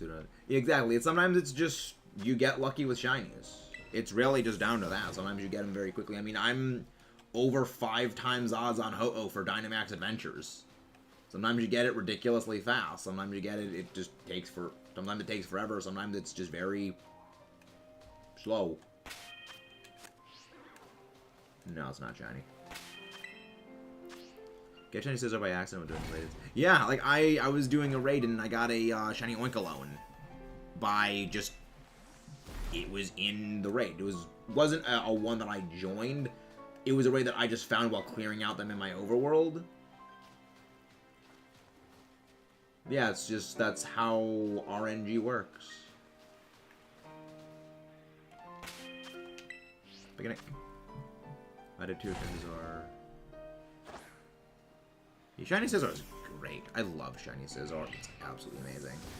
Thank you very much, Lebestia. Thank you very much. We've had some good luck already. We've already gotten a shiny Wattrel, and we've already gotten a shiny Ice-Cube, so that's pretty good. Again, guys, please don't forget to leave a like and subscribe if you have not done so. already. I'm just very happy that I got the Ice Cube shiny. Like, that was going to be an annoying shiny hunt. That was going to be an incredibly annoying hunt otherwise, because it only appears up here, and I'm glad I phased on it.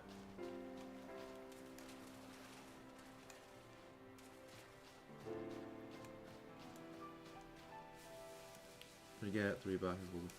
I generally go for a lot more boxes than just 3. I generally go for between 6 and 11.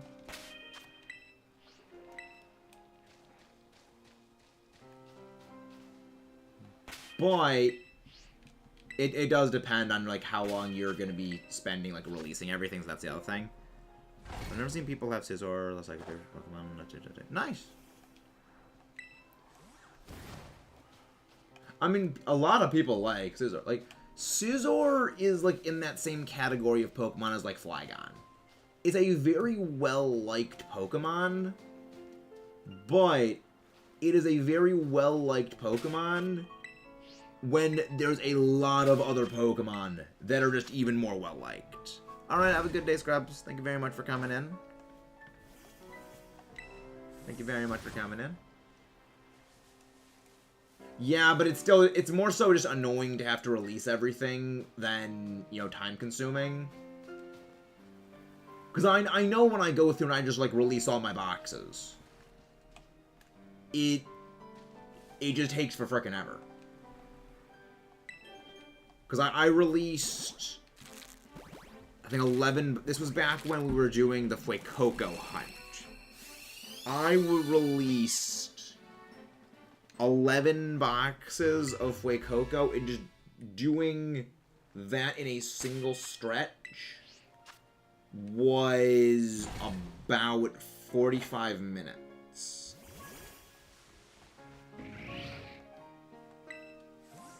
But yeah, Egg Power 2 is the best way of getting eggs, because you can only get Egg Power 3 by using Herba Mystica.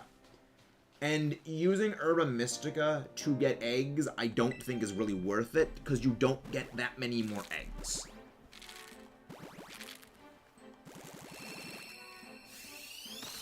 You gotta remember, this game is an actual Pokemon game, Cherry. Legends was just Catch Simulator. Legends was nothing more than a catch simulator. This is an actual full Pokemon game. So there's a lot more going on in this game, which means there's a lot more going into the actual PC boxes. Because they did have to redo the PC box system programming because of the way it is accessible from everywhere on the world, with the world also being open world now. You know, they had to basically redo so much of the way the game is programmed.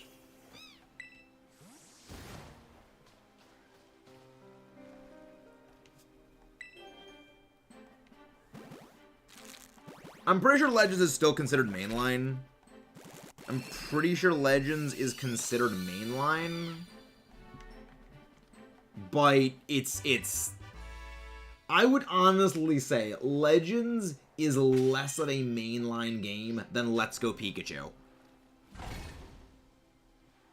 Like, Let's Go Pikachu, Let's Go Eevee, they are mainline games. But those have more in common with actual Pokemon games than Legends. Because all Legends is go around and catch stuff. There are 3 battles in that entire game during the story where the NPC has 2 Pokemon or more. There are 3 battles where that happens in. And all of them are either the last 10 minutes of the main storyline or are in post-game.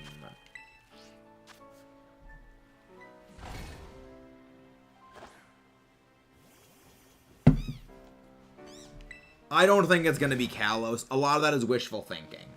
Because you gotta remember, these are the same sources that were saying it's totally, definitely going to be Mega Evolutions coming back in BDSP. We're totally, definitely getting Let's Go Johto. You know, it's the same things that were repeated then that are being repeated now by the different things. likely it's not going to be Kalos. Because the other thing is, making Kalos a DLC would be the game's hemorrhaging money. Because you gotta think. They would need to program and code the entire region of Kalos, which would be basically the same budget at what this game's budget on its own was. An additional DLC, because they're gonna do 2 DLCs, and then market that for half the price of an actual game. That would be them hemorrhaging money. They would need this game to basically sell double its initial value and have all of those people buy the DLC, in addition to the people who already bought the game, in order to justify that expense. Just based on pure numbers, a DLC that will be Kalos is almost impossible. Just based on financial information alone. I think it's gonna be like... Yeah, a lot of... I'm also thinking it's gonna be a Gen 6 starter for the next raid event. I think it's gonna be Delphox. Well, it'll be Kalos because Wolf Gun was mega for the game and original is likely to stay. Yeah, I don't think we're ever gonna get Mega Evolutions back in another game. Because they removed Z moves at the end of, they removed Z moves for Sword and Shield, and then they removed Dynamaxing, Gigantamaxing in this game. They're doing the one mechanic per game now, and they're just removing that one after every single thing, which I like. I despise the super mechanics. It took them over a decade to finally make a super mechanic that is actually balanced. And I'm glad that's actually balanced.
switch back to Scarlet Violet.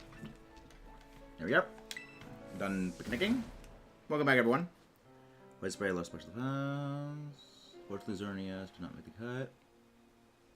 On the other hand, starters. Well, I mean, we already know that Delphox is coming back.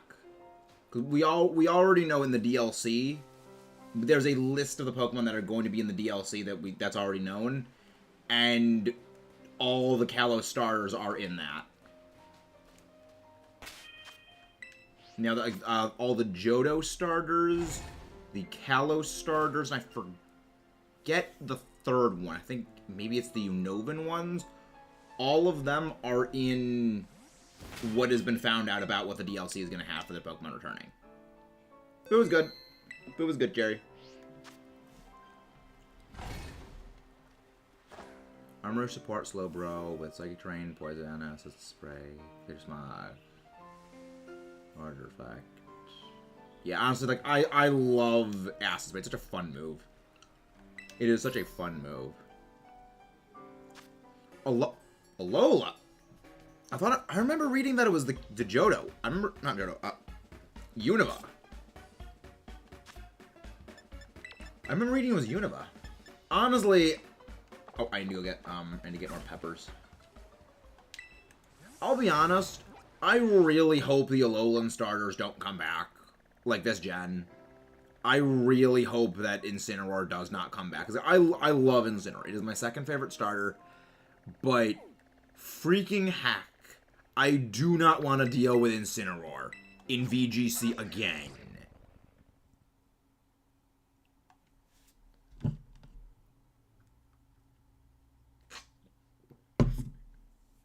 I do not want to deal with Incineroar again in VGC. You know, I love the thing, but like frickin' heck, that thing needs to just take a break. That thing needs to take a break. I mean, it could be that they bring them back because they also bring back the Unova ones as well. Because the Unova ones have not been back yet. The Unova ones have not been on the Switch at all.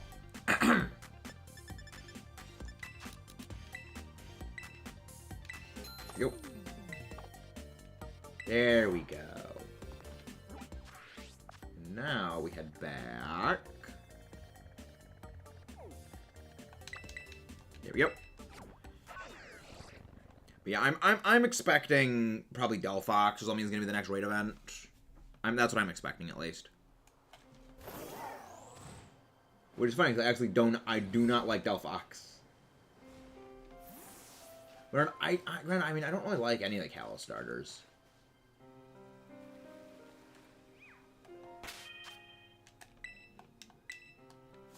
Which I know, which is a controversial statement, I know. I don't like the Kalos starters.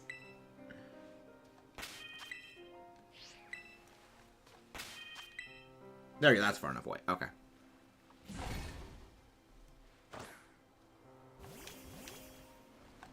Sandwich. Creative mode. Pickle, cucumber, and yellow.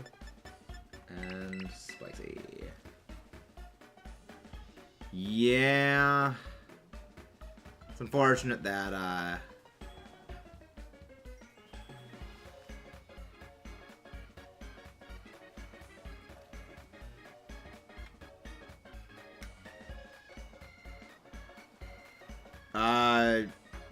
who made that Nightbot warning?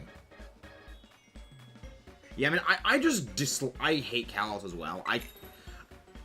I honestly think, like, I prefer Gen 1 to Kalos, and I despise Gen 1. I actively think Kanto is the second worst gen they've ever made. The only thing worse is Kalos, in my opinion. Mostly because Kalos is in many ways a shot-for-shot remake of Kanto. So it's like you make something I already didn't like, and then you remake it instead of being original.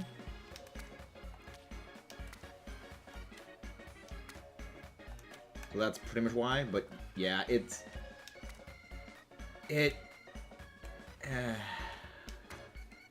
Kalos needs to fall into a pit and exterminate. Yeah, like, there are a few good things about Kalos. The fossils are pretty much where it starts and ends. The fossils are where it starts, and the fossils are where it ends. And that is it.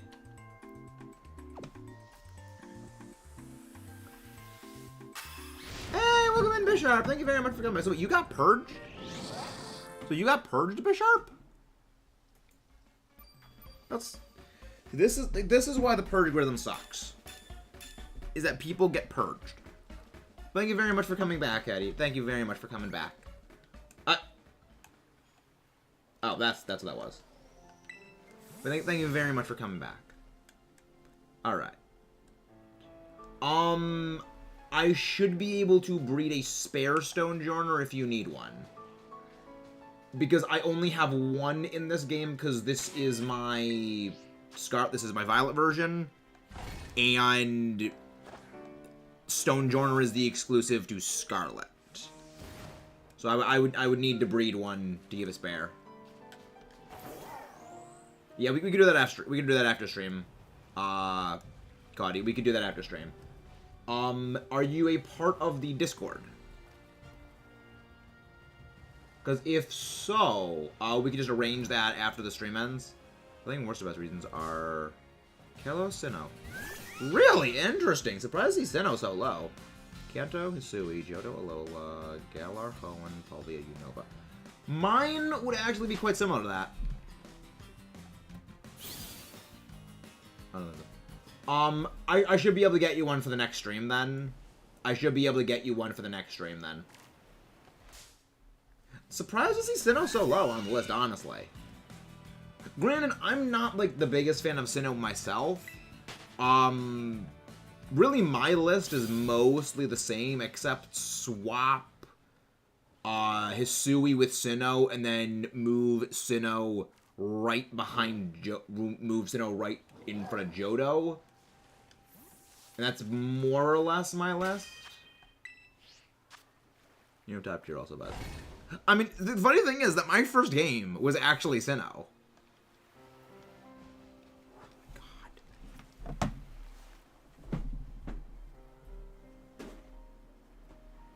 One sec.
Okay, there we go. So no, level up because you mean Poplio? Bisharp is a favorite Pokemon. I like Bisharp. Great Pokemon. Annoying as heck evolution, though. Annoying as heck evolution into King Gambit, though. Like, I still say, they saw the complaints people had about getting Galarian Yamask, and they took that as a challenge. You know, I still say that is where they came up with the idea for some of the evolutions this gen. Was those they saw as a challenge.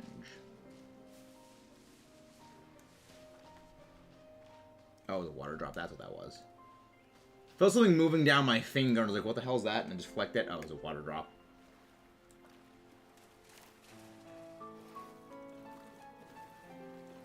Okay, nope.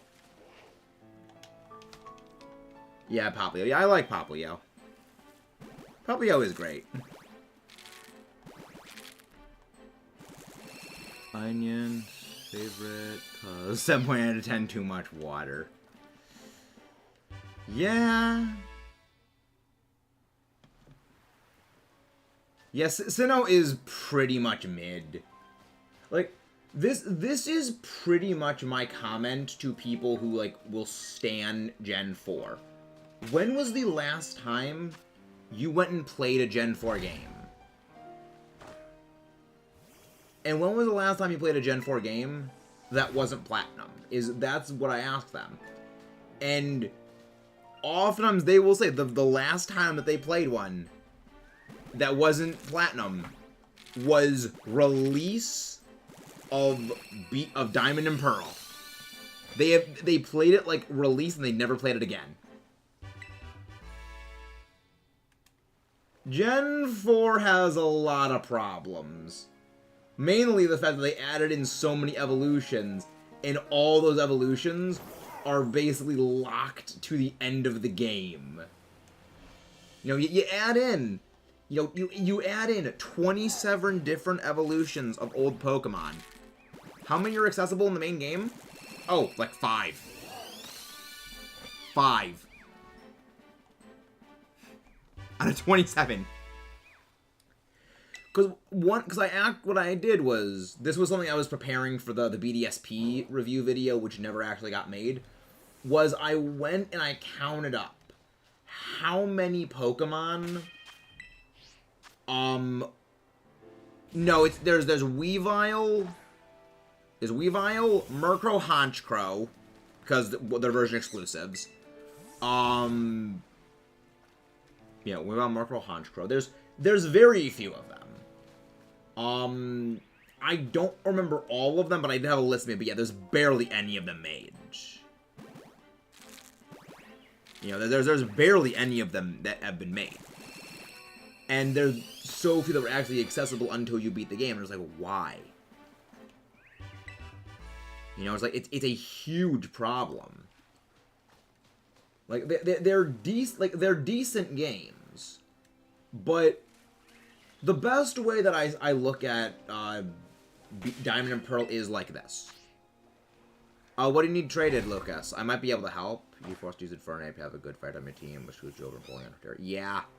Like, that's... Yeah, the funny thing is that they added in... Again, that's what I say. They added in a Fire-type evolution of the old stuff. They added in Magmortar. But it's a Pearl exclusive, and it's post-game! I don't accept shiny trades, Lucas. I don't accept shiny trades.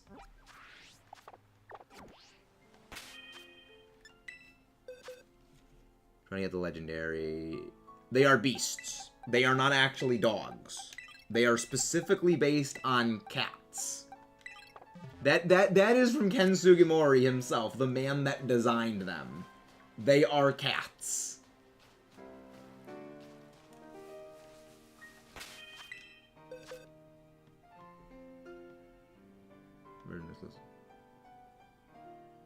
I could help you with that off stream, Lucas. I could help you with that off stream. I can't really do the version exclusive stuff on screen because we're shiny hunting. Yeah, Raiko's a saber-toothed cat, Suicune's a leopard, and Entei's a lion. Yeah, they're all based on cats. That is from the word of Ken Sugimori himself. The man that designed them. Look, I can help you with the trades off stream. I can't really do... Shiny Watcho! Shiny Kilo Watcho! Shiny Kilo Watcho!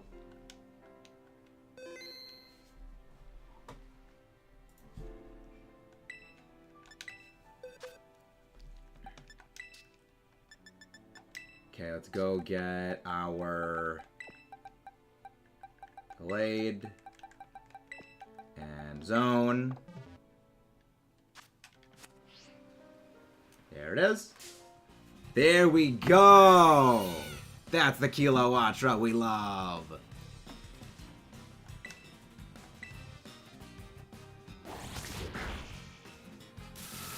Discharge. Still believe Fuecoco is a horse. Where does Fuecoco being a horse come from? I have never heard of that. Can never believe Pokedex entries.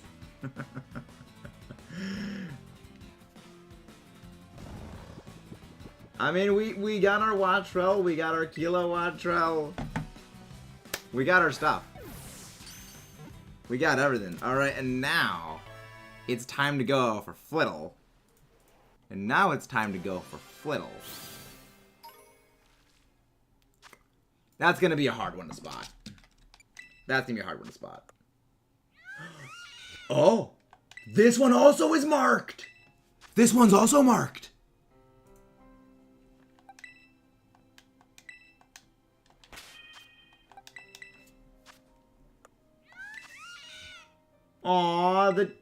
Aw, Kilowattrel, the teary-eyed.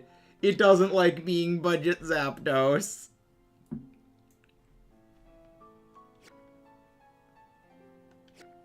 It doesn't like being budget Zapdos.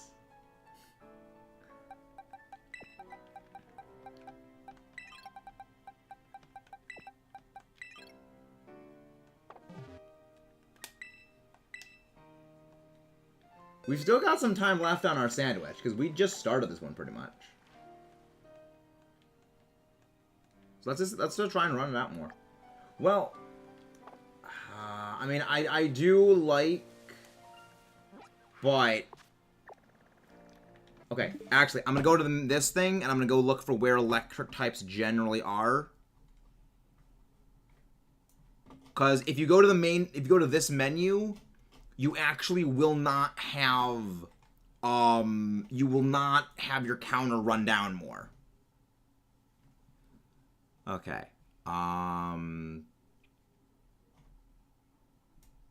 Where's the Shinx family? Where are they located? Okay.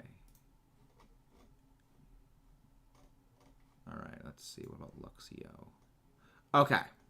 Okay, so yeah, we'll just go looking for them. We'll go looking for the Luxio family because like, they spawn around here.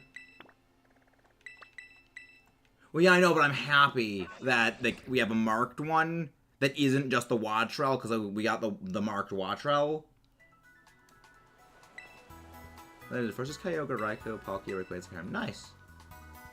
It is budget Zapdos. It is indeed very much budget Zapdos. Yes, I go all out luxury balls. I go very all out for luxury balls.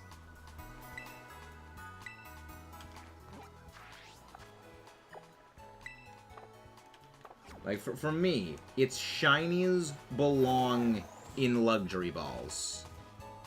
Nice! Like, shiny Armarouge and Karkadet. I love them. They're absolutely amazing.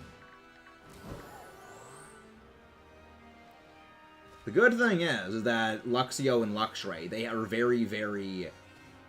Well, not Luxio and Luxray, but like Luxio, Shinx, and Luxray. they're very, very obvious shinies.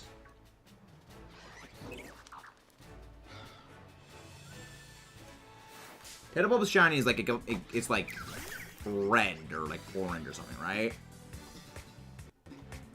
There's eye color change on that. Yeah, I like that though. I like the little change. I like the blue eyes difference. I love it. I'm like, I'm someone who I do like shinies. Okay, this is going to be a bit of a weird explanation, but there are shinies that don't change much that I love. If the color scheme overall works excellently, and there's a very slight change. You know, like, you know, the eyes just getting a little bit different on, the eyes getting a little different for, Karkadet, or like, you know, Togekiss, where the red and blue swap placement. Okay, so yes, they just get a little more red. Tedabulb is very noticeable, the red bottom. Yeah, I knew that the red, it's red on the bottom, that I knew. But I just wanted to, like, make sure, because I thought that it was normally all yellow, and then it becomes orange or red, and I was like, oh, that's different. I'm gonna go check that. Also, the mouth is also red. The mouth also becomes red. Here's people who make Pokeballs saw a picture of Brute Bond and got inspired. I mean, I'm pretty sure that there is, like, I'm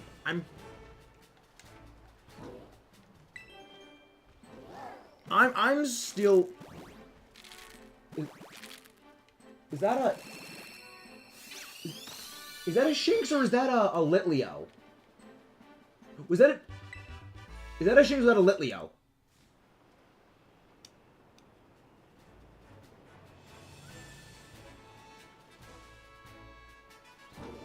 Was that a shiny Shinx or was that a Litleo?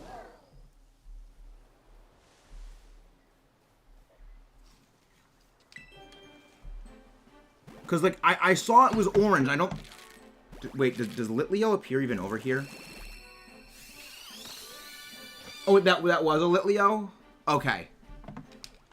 Okay, that... Okay, it was. Okay. That worried me.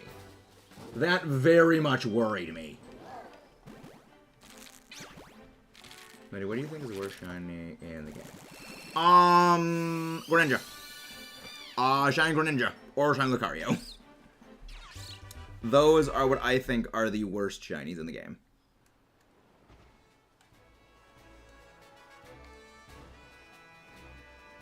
Alright, let's go looking.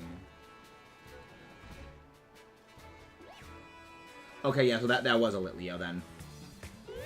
Yeah, that was a Litleo. Okay, good. Just realized Volleyball is marked. Frog of the... That's not a mark. That's a title.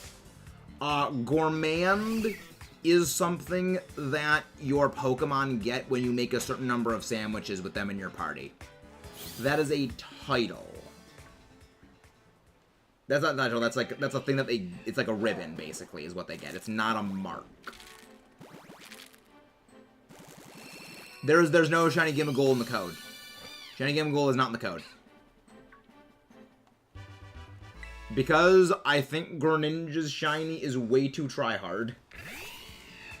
Like, the black and red shinies look amazing when they were not designed. When they are not designed, they look good. But when you have, you know, Greninja, which was designed to look that way, it just kills any coolness it might have. Because it was designed to be cool. Gourmand is something that you get when you make a certain number of sandwiches with them. Oh, it's a Pawniard. I was like, was that a Karkadet? No, it's a Pawniard. Alright, let's get back to looking for our stuff and things. Let's get back to looking for our stuff and things that are electric. But yeah, Gourmand is something that your Pokemon will get when you make like a number of sandwiches with them.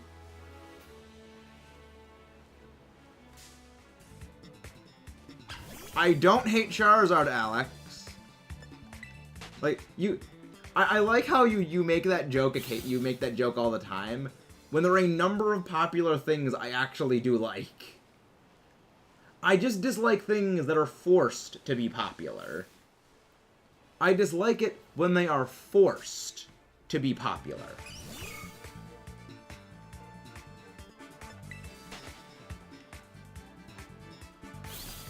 I like Garchomp. I like Tyranitar. I like Metagross. I like Togekiss. I like a large number of things that are popular. There's a large number of things that I like that are popular.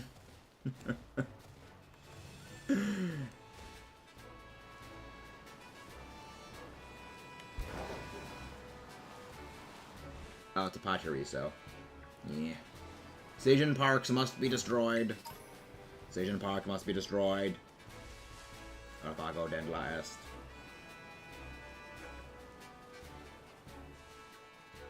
Nope. No shinies. Palmy is tiny. How the frick did I even notice that one was shiny when I first started playing?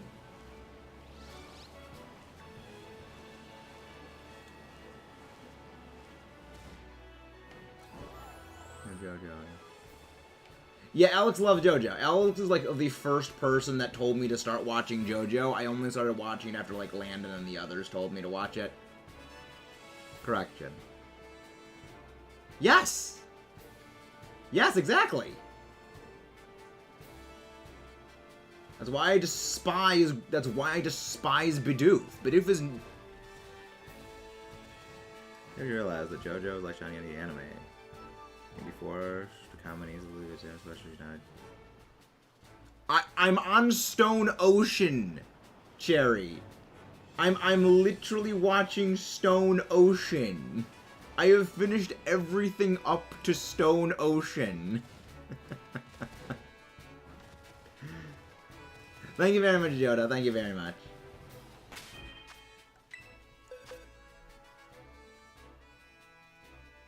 Yep, exactly. It was Mudkip that blackmailed me into watching it. It was Mudkip blackmailed me watching it, and like all the other creators did. It's like, you know what? I'm gonna watch this because other creators like it, and there must be something to it.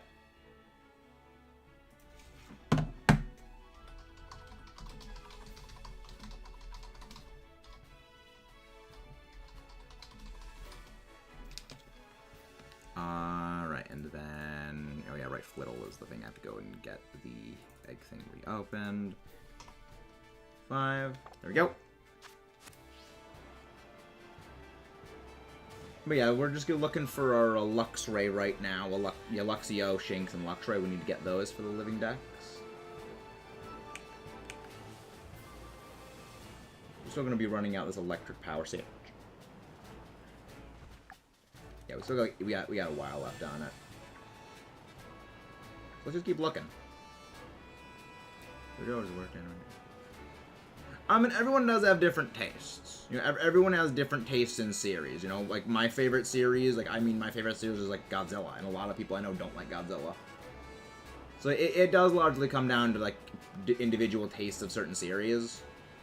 I mean, I enjoy JoJo because I like how absolutely absurd it is, and then it really just doubles down into its own absurdity. You know, it is fully aware of how absurd as a concept it is, and it doesn't, you know, it will joke at its own absurdity, and I like that. But I know that a lot of other people, it isn't like their cup of tea.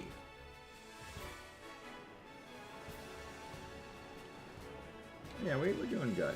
We got some stuffs. Yeah. Hello, Ronda Jar Jar, how are you doing? Welcome in. The main villain of JoJo. Oh, you don't like Dio. Makes sense. Makes sense. I mean, Dio is very like to hate bad guy. He's a very love to hate bad guy. He has absolutely no redeeming qualities. No, there's two schools of thought when it comes to making a villain. One of them is the Loki route, where he's a very sympathetic, very well done villain, where you can understand why they are the way they are, and you can understand, like, yeah, that makes sense for why they're that way. But Then there's also the route of Dio, where, yeah, he's just a complete dickhead. He's just an evil dick, and you want to punch him in the face. There's nothing is what made him evil. He just always was. And you like to watch him get his face pummeled in. Like, that's why I like Jonathan. Like, Jonathan is like this Captain America level character of, he is just all that is good. He is just Mr. All that is good.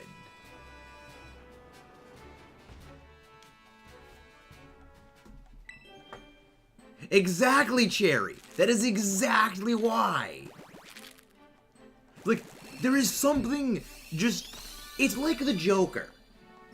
There is no redeeming characterization for JoJo, but that's what makes Dio such an entertaining bad guy. That he is just pure evil. I mean, my favorite was Jotaro. I like Jotaro. Man in anime, but yeah, favorite does anime. Kills out realizing. Yikes! Yeah, the Joker is a fantastically well-written villain. Like, the Joker is a masterclass in well-done villain writing, because again, there is nothing redeemable out of him. He is there just to cause chaos. He is there just to do bad things because it's what he does. And, like, that's why, again, you compare that to, like, the Loki style of villain, where, again, sympathetic, understandable villain. Where, like, again, you don't necessarily agree with them, but they're like, yeah, no, that reason for being a bad guy, that makes sense. Like, I like that. I like when there is that. But you still like to watch him get beaten in the end. You make this pencil disappear. Ah, yes, pale snake. I love, like, I don't know why. I actually really like the bad name changes of the JoJo things. I actually enjoy them. The stupid name changes like Pale Snake, Filthy Axe for Reasonable Prices. I actually really like those name changes because they're so stupid. You know, they're such stupid names that I just can't help but laugh at them.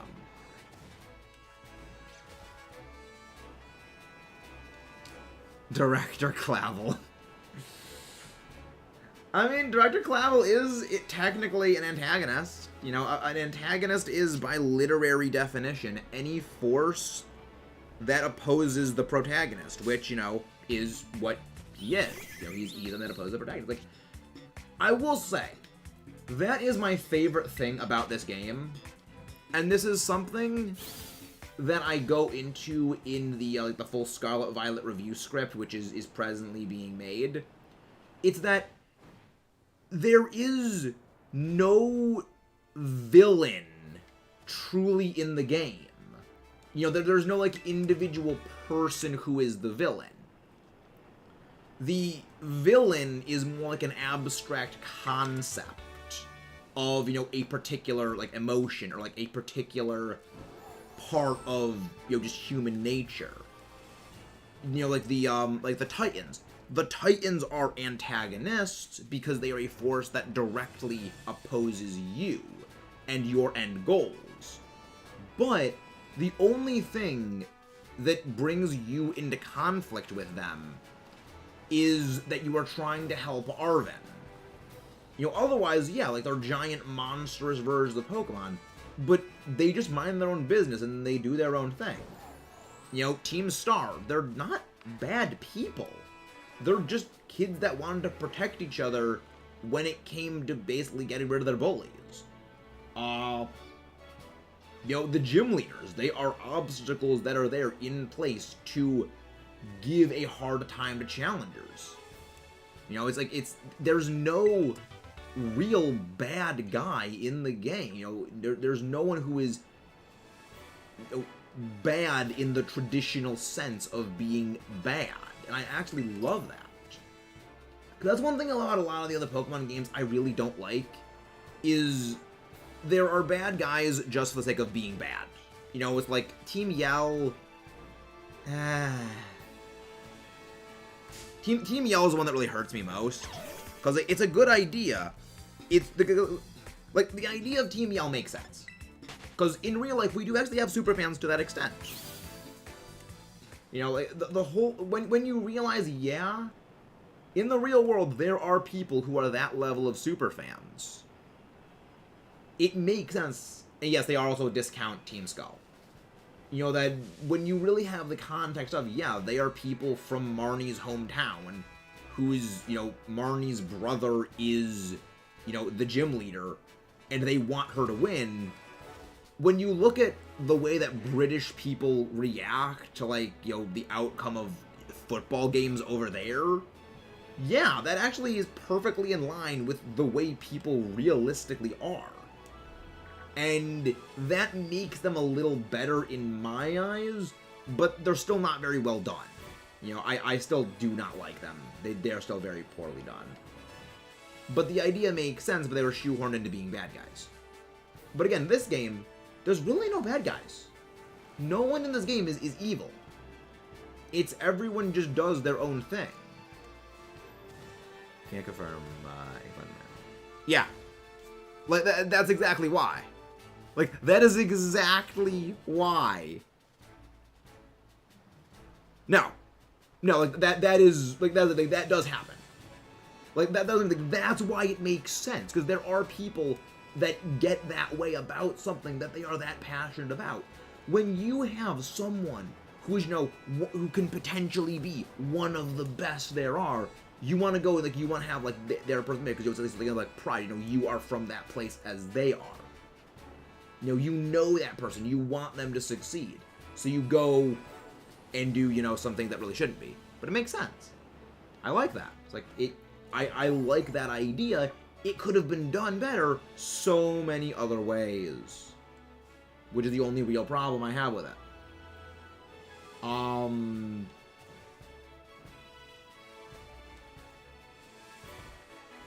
it's not shiny. I like how Mudkip says the true bad guys are the competitive players. Mudkip, you wouldn't say that if you met Santino. You would not say that if you met Santino. Legitimately one of the nicest people you will ever meet. Exactly. Like, that's what's like, it's... The villain of Scarlet Violet is, in ways, it's human nature. Essentially, you know, it's human nature, and really in a, you know, better way of basically phrasing it, it's our own personal inner demons. Is essentially the main the main villain of this is our own personal inner demons, and I really like that, because this is one thing that I've said when it comes to Pokemon games. When the stakes of the game are lower, you take the game more seriously. Like, I take Team Skull more seriously than anyone else in, like, the antagonists. Because all they're doing is just messing around where they're from. You know, they're just trying to stop the island trial.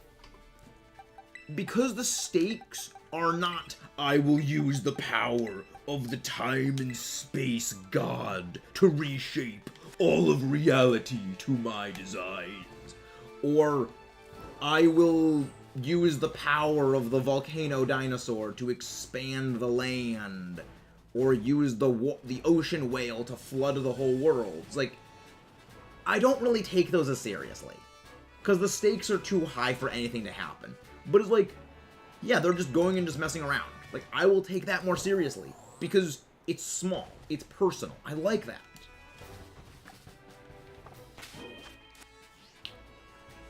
Which is kind of funny when you consider, in this game, the stakes are literally the destruction of the entire ecosystem. I love it.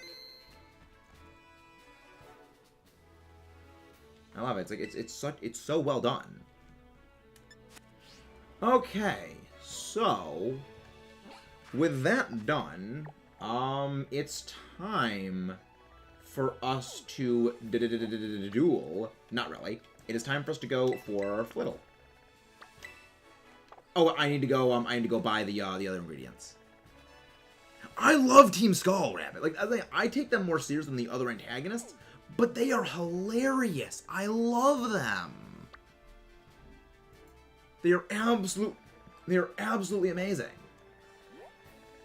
Again, you know, this is our bus stop. They fight you over a bus stop. It's like, yes, I love these guys. They're so well done. I love them. I know, but it looks like a dinosaur looking thing. The funny thing, I'll gladly play you to duel. Exactly. I love it. Honestly, Yu-Gi-Oh's great.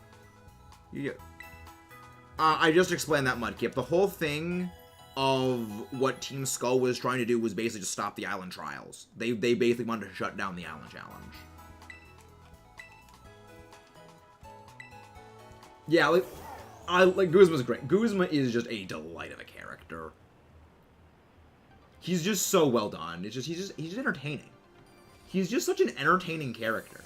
I love it. Y'all are stupid. Also, the music was great. Like, there is a reason. I'll back inside. I'm just gonna go to my closet to grab something. There's a reason.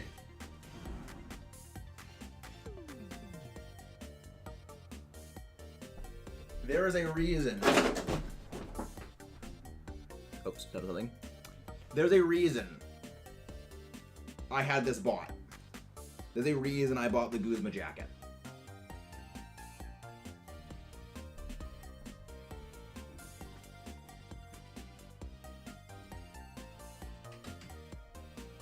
For those of you who want to see the Guzma jacket in action when it comes to recording a series, I highly recommend you check out the Pokemon Difficulty Analysis series, as we did record the episodes about Alola wearing that jacket. I need someone I hope never comes back. I agree. Giovanni is honestly my least favorite of all the antagonists. Like,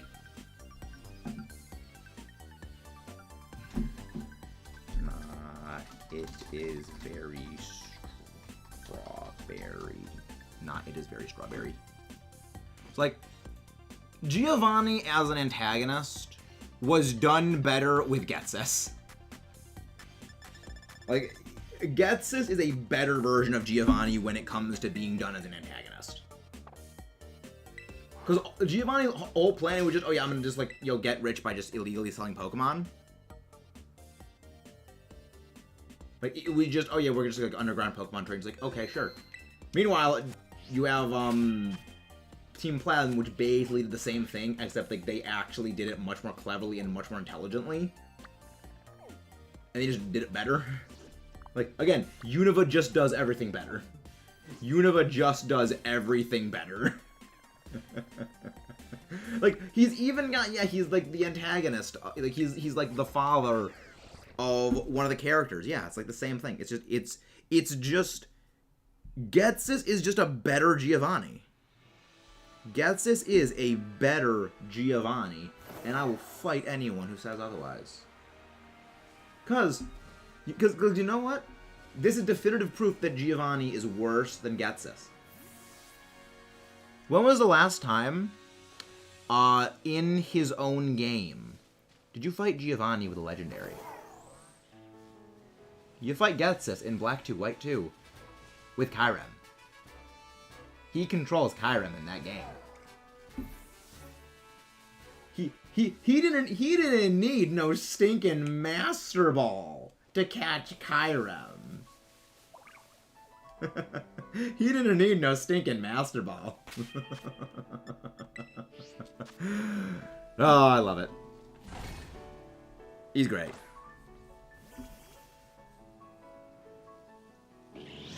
Oh yeah, Greevil does exist. Greevil does exist. That is true. I'll give you that. I will give... Well, then again... No, the admins in, Coliseum. Ein... Who's the guy with the Entei?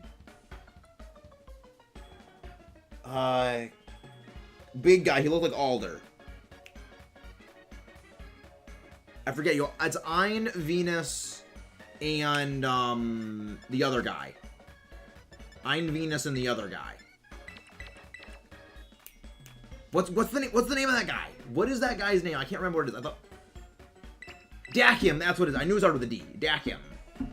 Yeah, all of them have Suicune and Raiko. Grievous uses Shadow Lugia technically as in his mon. Yeah. Yeah. That is a good point. That is a good point. Not Getsus. Greevil effing cheats. Greevil effing cheats. He has a 7 Pokemon. Honestly, I love that fight. I think that fight is absolutely stupid. Because that Lugia absolutely cheats. Because it is unholy levels of bulk. But I still love that fight. Also, the music to that fight, absolute baller. Like, XD Gala Darkness and Coliseum, they went bang on with the music. Those games went so hard when it came to music. You can see the onions clipping through the bread. You can see the onions clipping through the bread. I love it. I love this game. It's so great. Entertaining and very good.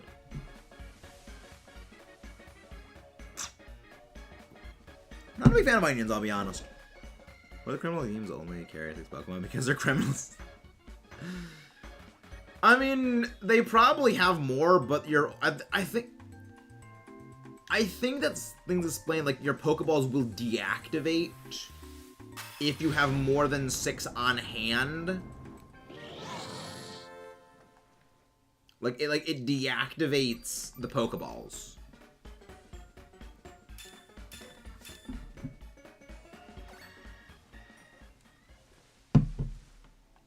So like you can't send them out.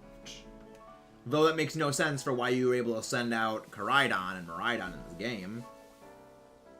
When you consider that, yeah, you have 7 Pokemon in your party, technically. Okay, let's get looking for Flittle. Let's get looking for Flittle. Yeah, this one... I mean, the change is noticeable. The thing becomes green. So, it should be easier for me to spot. But, we're still gonna walk around. So the Japanese do. We live off of them. Mistranslation. What? How does Slowbro count as a hermit crab? I have no idea. But I think maybe like the shell. I don't know. It makes no sense. When does Pokemon stuff? I mean, you gotta remember, they call an echidna a mouse. Cyndaquil is an echidna, and they refer to it as a fire mouse Pokemon. So, I think we can take everything that the games classify stuff as with a monumental grain of salt. Yes, but remember, you can still trade for Pokemon and it still deactivates them because you have 6 Pokemon in your party. I mean, granted, they also explain, like, yeah, it comes out of its Pokeball at will. It chooses not to stay in its Pokeball. So maybe it's just Koraidon and Miraidon are just built different. They're probably just built different.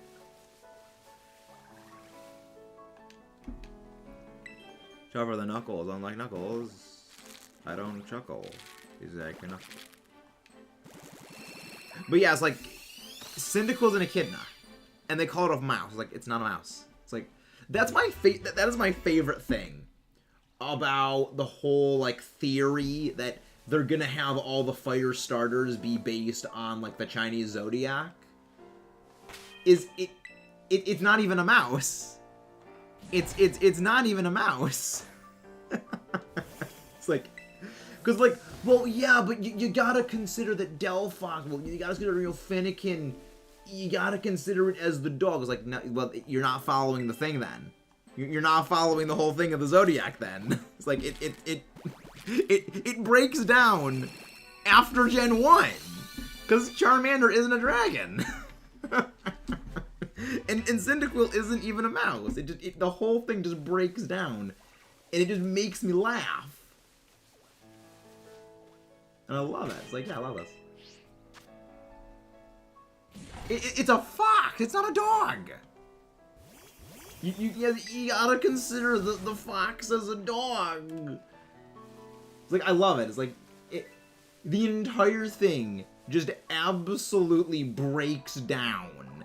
And that makes me lose it with laughter. Like, it was never something that was being followed.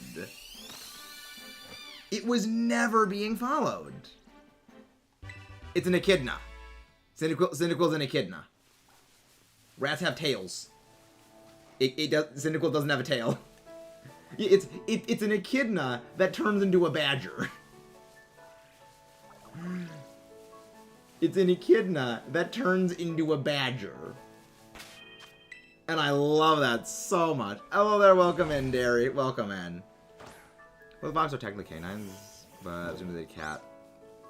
Because they're a cat software running on dog hardware with a dolphin soundboard. Pikachu's a mouse. Pikachu is a mouse, not a rat.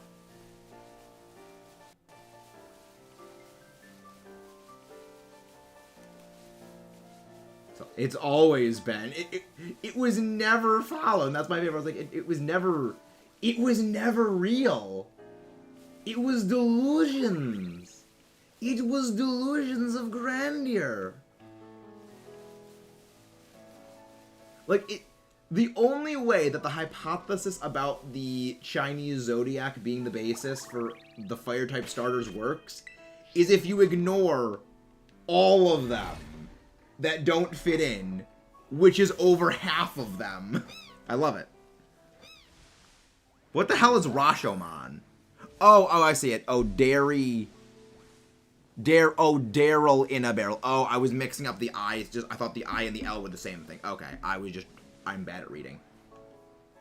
Sorry about that. Night-night, Jerry. Have a good night. What is Rashomon? What in the hell is that, Jared? But yeah, like, it only works if you ignore the fact that over half of the Pokemon for it simply don't work. And I love that. I'll DM you the documentary on the Rashomon effect. Interesting. There's a documentary on this? Fascinating. Finibito's a butterfly. Nice. Again, guys, don't forget to leave a like and subscribe if you guys have not done so already. Alright, so now that the Zodiac theory is... It's a hypothesis. It wasn't even a theory. Because this is... Let me just push up my glasses to be nerd mode. A hypothesis is a statement where there is no proven background information. A theory is a statement where there is some proven backing. That's why the theory of gravity is a theory of gravity, because there is proven backing about what gravity is. If there was no proven stuff, it would just be a hypothesis. The more you know. Which is why Game Theory is a hilariously misnamed channel. It should be called Game Hypothesis, but that doesn't roll off the tongue as well. Yep. So all those things, they're called hypotheses. They're all called hypotheses. They're not actually theories, because it needs to have an element of it that is proven correct. The only Pokemon theory that has ever been proven is the one that Unown had a connection to Arceus and creation of the universe. That is the only one that has ever been proven, because it is the only one that is actually a theory.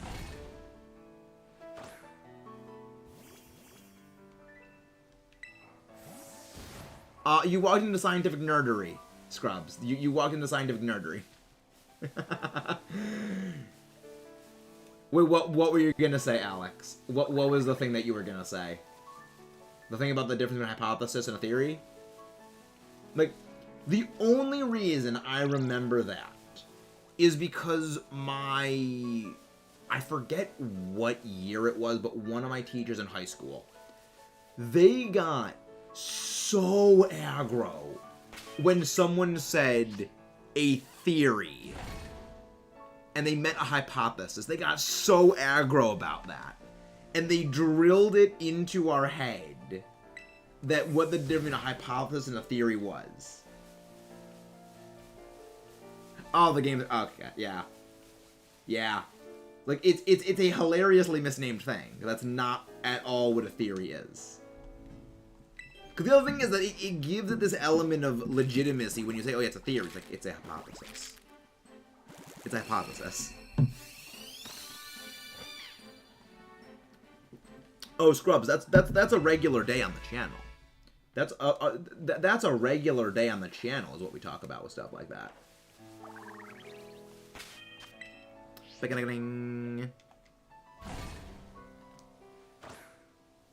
Yes. Yeah, it should be called Game Hypothesis. But the reason I think that they went with the name Game Theory is that there is an actual documented theory that is called Game Theory. It is... Basically, it is... You know, it's something like gambling and odds. You know, it's basically gambling and the probabilities, what Game Theory really deals with, and that's likely what the thing they were naming it after. Which is, again, why the naming is hilariously wrong. Yes, we got Budget Zapdos. We did acquire Budget Zapdos. We also found an Ice Cube. We also phased on Ice Cube in the meantime with it, and I love that. Like, yeah, I love that. So good. Much good. Much good, such good. But yeah, I'm not sure how much longer we're gonna go for. I'm not sure how much longer we're gonna go for tonight. I'm not sure how much longer we're gonna go for this.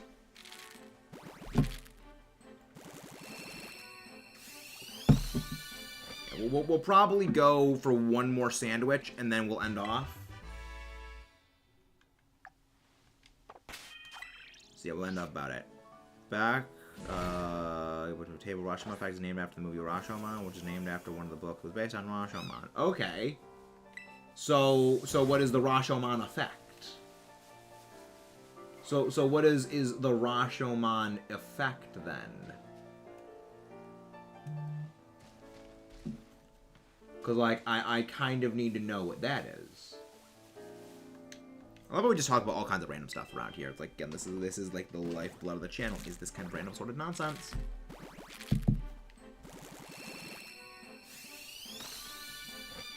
Crack, crack, crack, the egg into the bowl.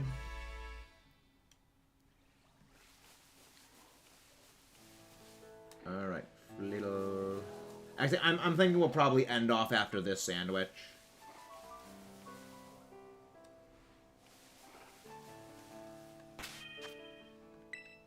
Yeah, we'll end off after this sandwich. Named after the movie Rashomon, which is named after the book. So basically, it's tangentially named after a book. It is tangentially named for a book.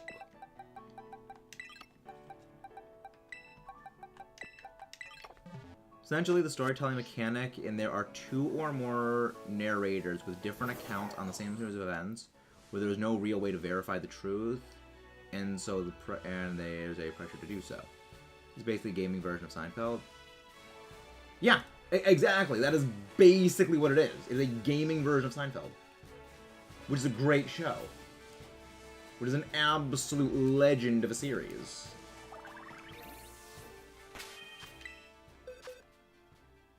Not playing in French to get a French ditto. I mean, it's a common thing people do, is they play the game in another language to get a Masuda ditto. You know, it's like, honestly, it probably is one of the best ways of doing it, because you know that it is a legitimate Ditto. You know it isn't Gen. So you can go do, like, a 5-star or, like, 6-star Ditto raid and get a ridiculously good IV1. Granted, I don't really need to Masuda breed with IV pass down because I have no compunction about using bottle caps. Because I just intake them so easily. So I don't have a problem with using my bottle caps. But I know that, you know, other people, they do, you know, not want to use their bottle caps, you know, willy-nilly like I do. So there's that. You know, it's different strokes from different blokes, I guess. You know, I mean, I do a crap ton of raids normally. So I don't really need to not invest my bottle caps. Yeah, honestly, that's probably the best way to do it. Just find one in the wild. You know, just find one in the wild and do that. But it might actually just be easier to go find one in a raid. Just because that way you can guarantee it. The Mirage-Man, an encounter takes place between a bandit, a woman, the woman's samurai husband. At the end, the woman is attacked and the samurai is killed. Yikes. And I assume it's the bandit and the woman have different accounts of the same thing. But luckily, I mean, the actual account of it is somewhere in between both of them. It's like, there's elements of truth in both of them.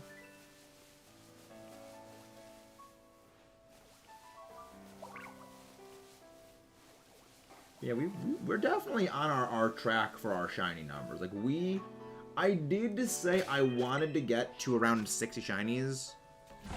The telling a series of events with respect to the bandit, the woman that samurai is the spirit medium, and a woodcutter who claims to have seen the whole thing. Well then, I did not expect spirit telling of this is how I died. Was not expecting that. Kind of love it. This is honestly like a trip and a half. Very differently, in the end, there's no other way to verify what truly happens. What's hoodwinked? What's hoodwinked?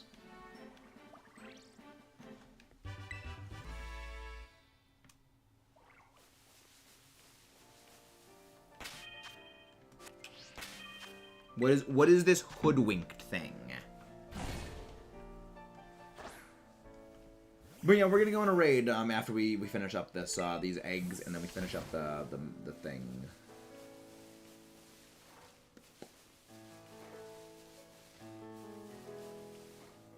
But yeah, I mean, they've been pretty good.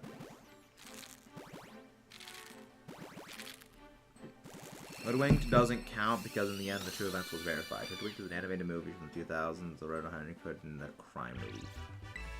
Interesting. That actually sounds like a vaguely interesting concept for a movie. That actually sounds like a vaguely interesting idea.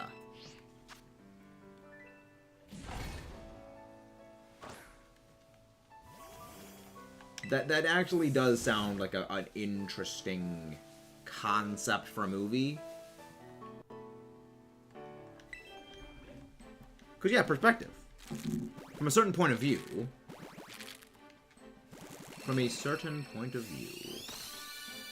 Like, honestly, I kind of would love it if they made more movies where it's the same movie as another one just from a different perspective.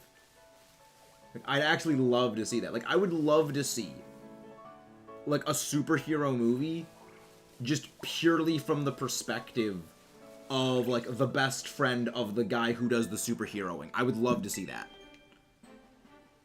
Life of Pi. But that one isn't past statute of limitations for spoilers yet. Isn't that movie, like, freaking 10 years old at this point, Jared? Isn't that movie, like, 10 years old?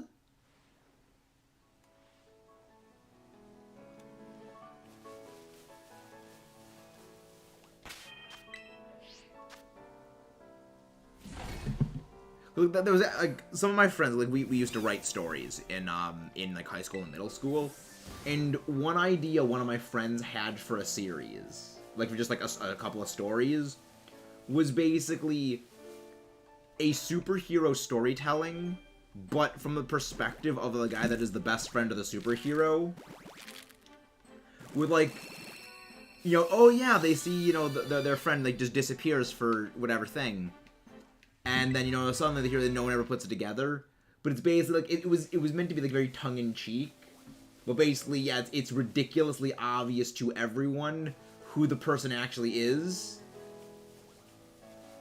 But the real twist in the end is it actually isn't the person they think it is. I mean, I always thought like the statute of limitations for it came to like spoilers on things was like 2 years. And that was what I always had. Hey Mega Mania, how are you doing? It has been a while. It has been a while. Yeah, I always thought like that my like grace period for spoilers about things was basically like 2 years. Because like generally it's like the people who care to see it generally have already saw it by then. But it has indeed been a while, Mega Mania. Hope you're doing well. And again, guys, don't forget, you know, share the channel out to everyone so they know what we're doing around here. 5. Beginning.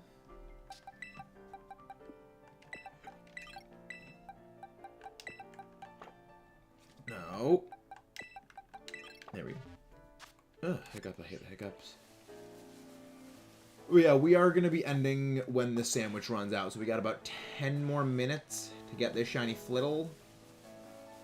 I mean, it's fine if we don't get it, though. You know, it's fine. Mostly because we are going to need to shiny it for, like, eventually we're going to need to hunt it again. Because we're also going to hunt for Spathra. So there is that. But yeah, that's pretty good. Start saying for a full outbreak. Nice. Oh yeah, nice. You got that as well. Nice. Any favorites so far in the game, Megavania? Any Pokemon like sticking out to you as, you know, particularly favorites you've gotten? Because I'm working on my list of my favorites from the game. I'm working on my list of favorites.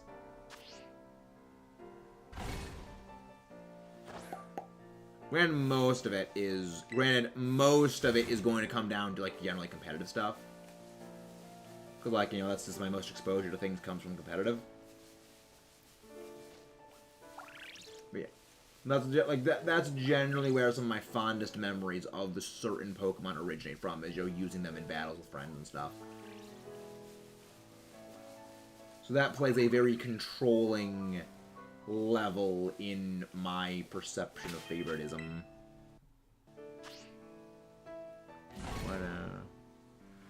I think it's because they realized most people don't really care much for Ash anymore, and they're just getting annoyed with him always. Like, I think it's probably something to deal with that they are realizing people are getting continuously annoyed with them repeating the same story over and over and over and over for Ash. That it's just getting old. And that they're not really getting long-term viewership anymore. Because, like, you know, yeah, the kids watch it, you know, for, like, a season, and then he just keeps losing. That's the reason I honestly just stopped watching it. Was because as time went on, he just kept losing every single league after league after league after league. It was like, okay, he's gonna keep losing. And it was just, okay, well, it just takes any of the motivation out of the series to just keep watching, because you know in the end he's just gonna lose.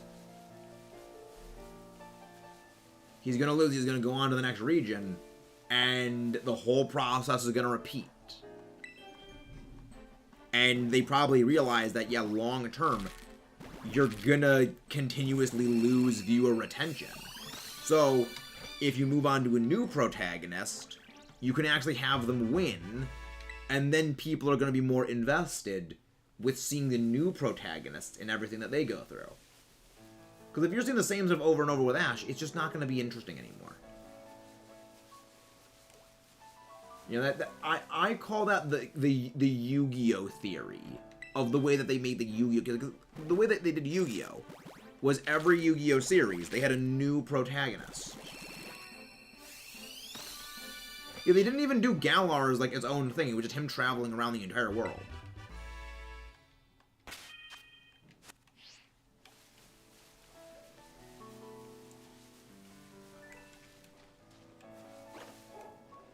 Wait. What is that? Raid Shadow Legends. Same with... Exactly, same with JoJo. Oh, wait, we're getting raided. Oh my gosh, we're getting raided by Puffin. Welcome in, guys. Thank you for the raid. Mr. Piggly, Sunny, Matt, Bella, Eric, Sober, Sages Gaming. Welcome in, guys. Radical Dog, Snappy Turtle. Welcome in, guys. How are you doing? Where is the man themselves, the raider? Hello, 3D Tyrant. Absolutely metal as hell name. How are you guys doing? Cloudstar Garland, nice. Hey, welcome in Dino Gaming. Where's Puffin? Oh, welcome in, Arna, or welcome in, guys. If you guys haven't done so, please do not forget to leave a like and subscribe for if you guys haven't done so.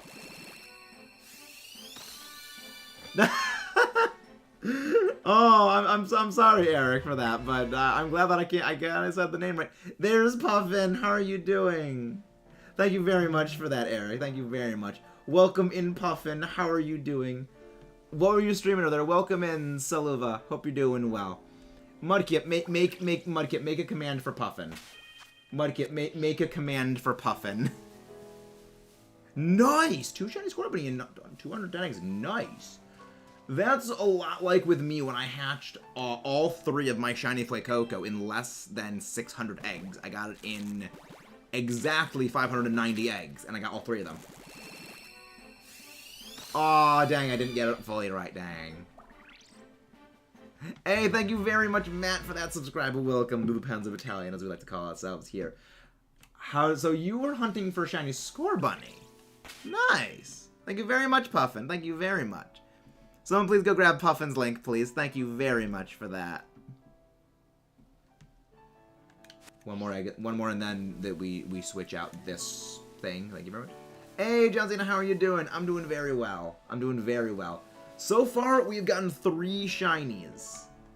We have gotten a shiny Wattrel, a shiny Kilo Wattrel, a shiny Phase on the strawberry-flavored Ice Cube, which we got that while we were looking for, thank you very much for that subscribe right there. Arna, or, oh, I hope I'm pronouncing that name right. I'm probably horribly butchering it. But welcome in. Yes, I say Panzer. It's a reference to a Sabaton song. It is a reference to a Sabaton song. We basically just set up commands today. I don't think I have any actual, like, commands.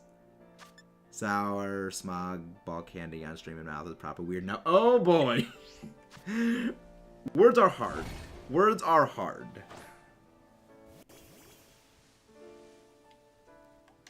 Words are indeed hard. Especially with a weird mouth. But yeah, like we got an Ice Cube, we got a Kilo Wattrel, we got a Wattrel. We actually are gonna be like wrapping stuff up in a bit. Once the sandwich runs out, we're gonna hatch a couple of more eggs for Scorbunny. But yeah, I mean, today's already gotten great progress. After yesterday, where we got 9 shinies, a light day is a bit good. So we're not seeing Sunny Mod. We got 3 shinies so far today, Shiny Lucario channel. But welcome in, guys. Thank you all for coming in. And again, please don't forget to leave a like, subscribe, and send some love over to Puffin. For thank you very much for that raid. Yeah, it is weird going into other streams and, like, seeing people you know, like, always being mods are no longer mods. It's very entertaining, but also just a bit, like, unsettling at first, because it just, something looks wrong, and you can't place what looks wrong, but you know something is wrong. Nice, Sage. Yeah, we are going for a shiny living dex. And once the sandwich actually ends, I'll be able to show you guys the full haul we've gotten for our living dex so far. Last night we got, like... Last night, we got what I would say was the hardest of our living dex shinies to get. Last night, we got our shiny Vespiquen. So, I am proper happy about that. Thank you very much for the subscribe, 3D Tyrant. Thank you very much for that. Sure, I can send the raid message real quick, Mudkip.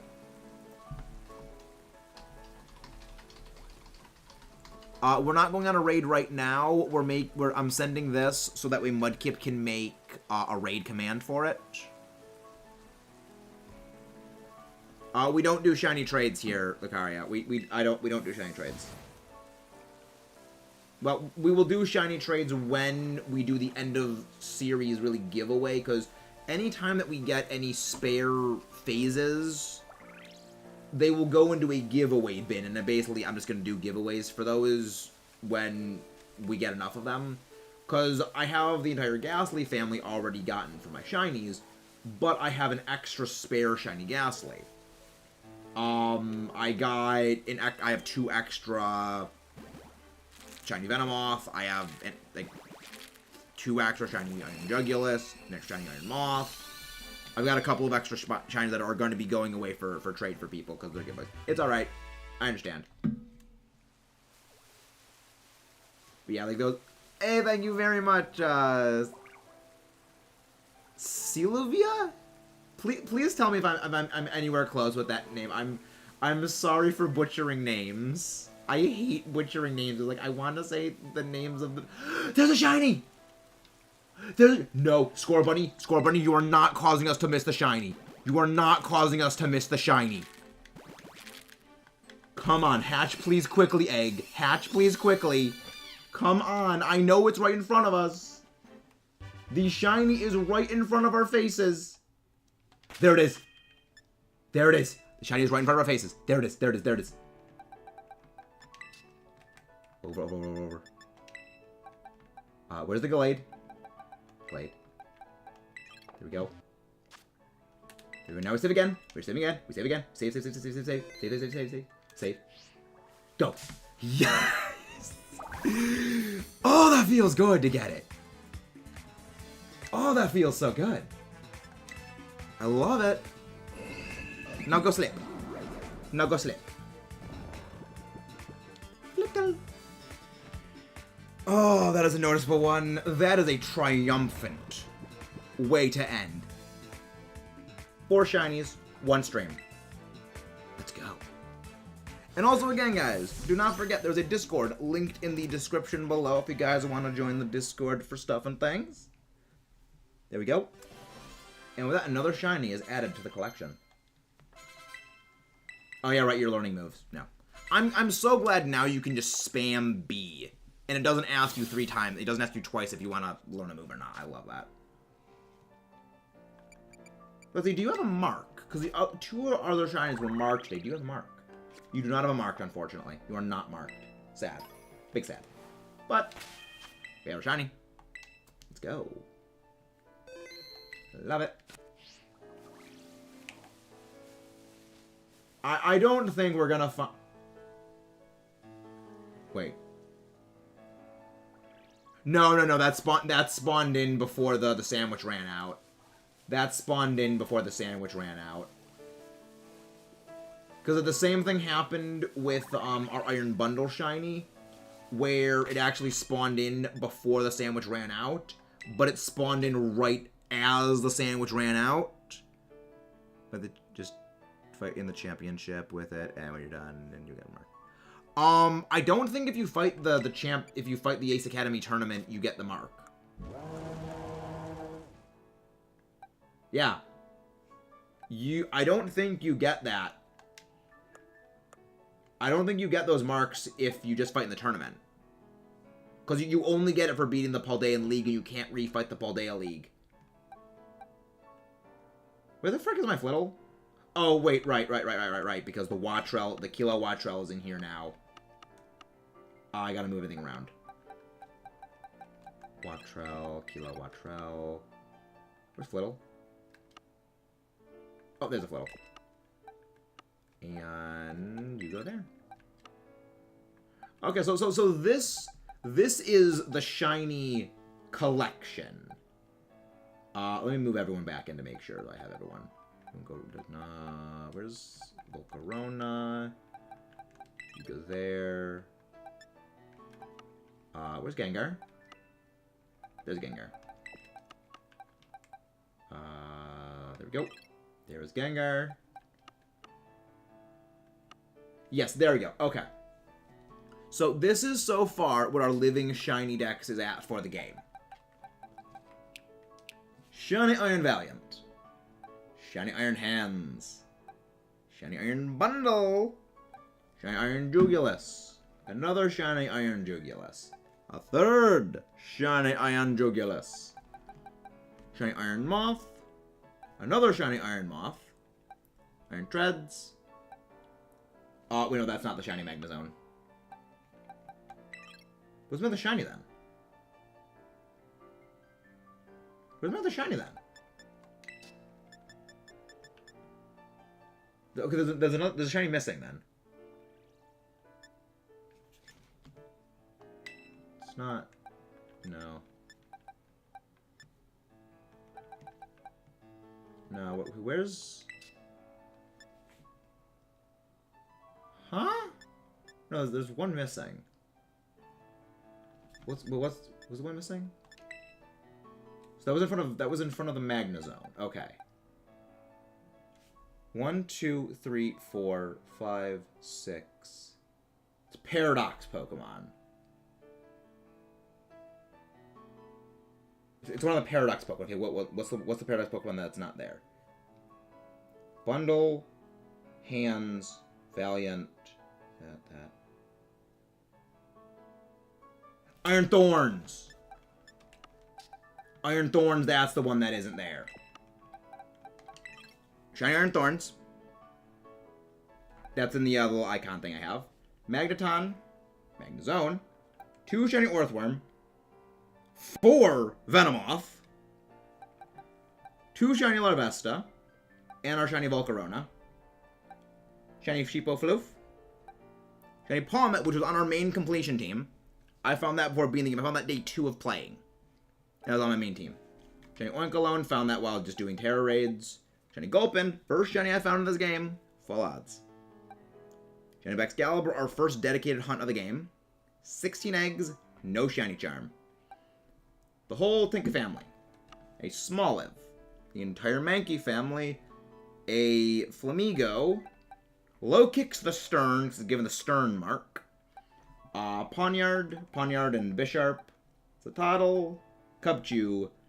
First male Shiny Combee. First male Shiny Combee, we have 3 of these things. Clauncher. Veluza Fish. Another Combee. Another Sheepofloof. Gyarados, found that while just doing the Charizard raid, just randomly stumbled upon it. Our Shiny Fuecoco. Female Shiny Fuecoco. Hariyama, we phased on that while hatching the eggs. Yeah, it is even more obnoxious than Sharpedo. Shiny Vaporeon. Shiny Gengar. 3 Shiny Ghastly. One of these is going for trade, because this is going to be part of the giveaway, like with the other spare ones. Drawcloak and our Dragapult in the future. Revavroom. 2 Shiny Rufflet. And one that will eventually turn into a Shiny Braviary. Shiny Starly. Third male Combee Shiny. Our Shiny Vespiquen. The hardest to get shiny for me. Shiny Glammet. Shiny Glamora, eventually. Shiny Cloyster, which we got yesterday. Shiny Wattrel. Shiny Kilowattrel. Strawberry flavored Ice Cube. And the Flittle. And that is our full collection so far. There are a couple of other shinies we have in other games. So, like, our Shiny Salazzle, our Shiny Ditto, and a couple of other things we have are in those games, and they're going to eventually be migrated up, and that's going to go counting towards the living dex in this game. So I still need to go back and, do all the tallies for that, but yeah. Funny. But yeah, we've got a big collection so far of our shinies. The goal is by mid-January, I want to have added 60 shinies to my shiny collection. And I think that's possible. I think that's certainly possible.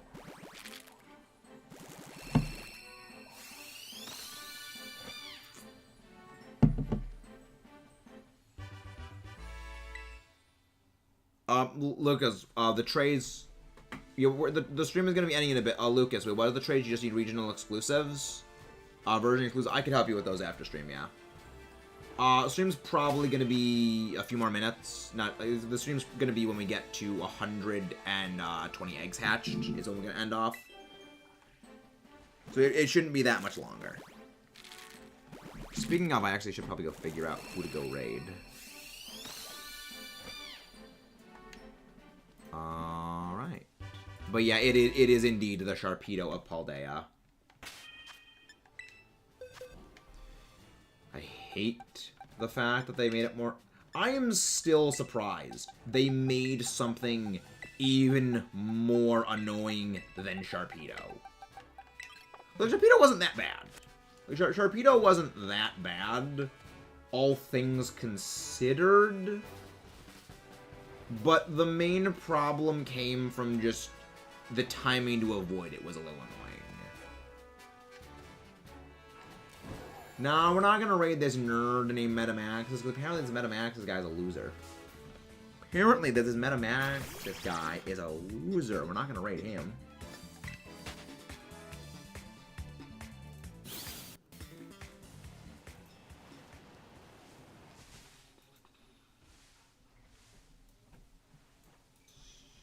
I think I know who we're gonna go raid. I think I have some vague idea.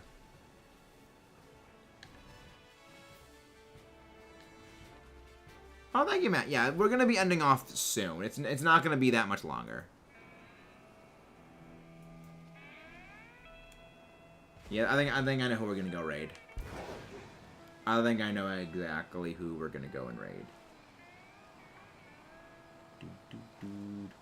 You Mudkip, did you make that command or whatever it was that you were gonna use the raid tag for?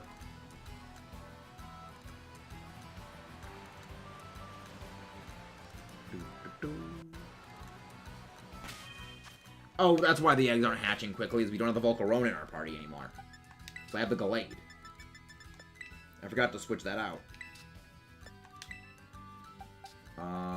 You swap out for the Volcarona. Then you go here. Okay, thank you, Mudkip. Okay, that's what you needed it for. That's good.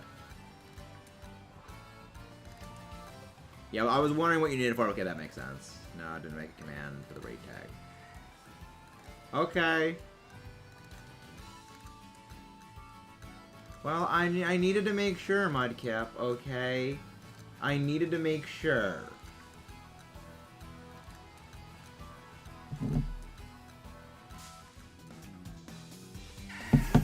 I needed to make sure. Welcome back, Bishop. Yeah, today was 4 shinies. Look,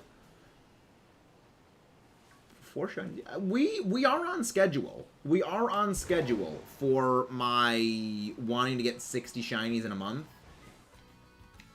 So yeah, so if we get even like 3 shinies a stream, I think we should still make that target. It is indeed smooth. It is indeed smooth brain, Mudkip. It is indeed smooth brain, Maxes. We need 3 a day, pretty much. Because the cutoff marker it's midway through each month. Because I consider the cutoffs to be the 18th, because that was the first day we started streaming. That was the first day I got the game. And then, okay, the month after that was the 18th, and the month after that is going to be the 18th again. So it's going to be the 18th of January is when, like, okay, that's month's cutoff is going to be. And I don't know how many we've gotten since, and we've gotten a lot. Yes, we got the Kilowatt Row shiny. Yes, Matt, I love that joke. Yes. You know what, Mudkip? Make back. Just the word back. Make that a command. Because every time someone says that, I want to have that pop up. I can just make that later. I can make that myself. You don't know what I call it. Makes sense. Fair enough.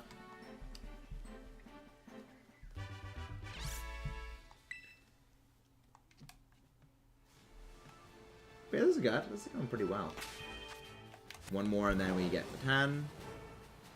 But yeah, Lucas, I'll be able to trade after the stream. We go with our usual link code, 19283746.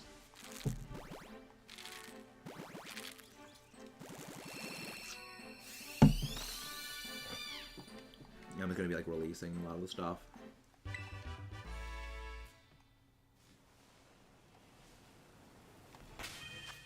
Boxes. So yeah, so what we're gonna do is just to end out with this, which actually should get us fairly close to yeah, this should get us fairly close. There we go. Add combat. Good. But what was that? What was that, like, floaty thing? Oh, it was that thing. Bunny shine already. Well, I mean, well, well, it probably isn't sparkling because I'm not the biggest fan of the Scorbunny family. Maybe that's why it's just avoiding me. Maybe just avoiding me out of fear. Which, you know what? It should be afraid of me. It should be afraid of me. I have smited a great many Cinderace in VGC battles.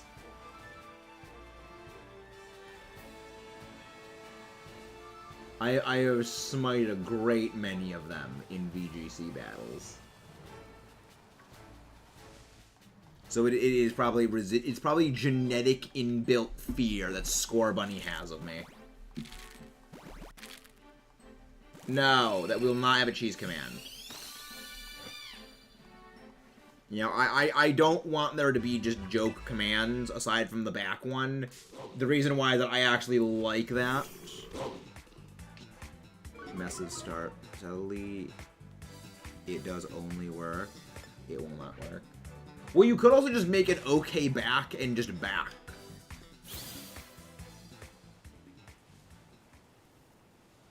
You just make two things that just say the same thing. We just do two commands for that.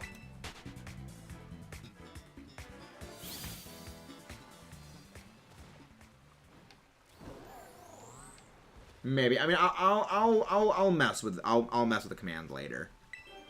We'll mess with the command later. Backle.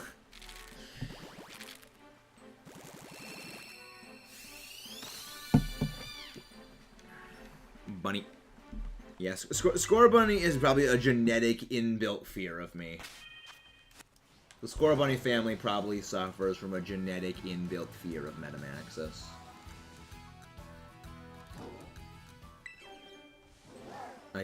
I mean, a lot of people typo as well every 2 messages, Matt. Don't need to feel bad about that. A lot of people typo. A lot. 'Cause auto-wrong exists and is a thing.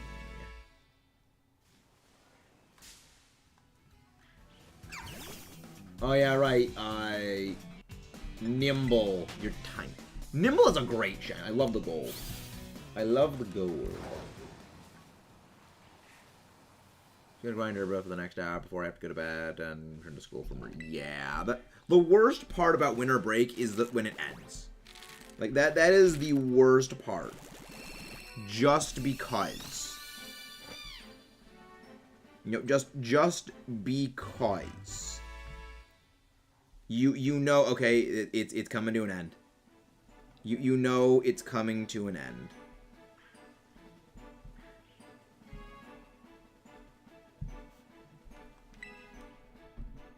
Yeah, it's 10. Wow, 1 a.m. Yikes. You probably should have gone to bed earlier than that. Wait, what? We did? Wait, we hit 1.6? Nice! Yay! We need to wait, though, to see if it get purged, though. We need to wait to see if we get purged, though, because that's always the issue. Is, you know, we could potentially get purged. Hey, Moth, how you doing? How you doing, Moth? Well, I mean, we got some shiny reactions to do today. Which means I can do some shorts, which is great. Yep, we were 2 days too late, Mudkip. Well, the thing is, the 1K Purge one, that one was because people were making alts. That was because people were making alts. That was a bit different. This potentially is just because, like, deactivated accounts. You know, I knew that when we got to that 1K the first time, those were going to be alts.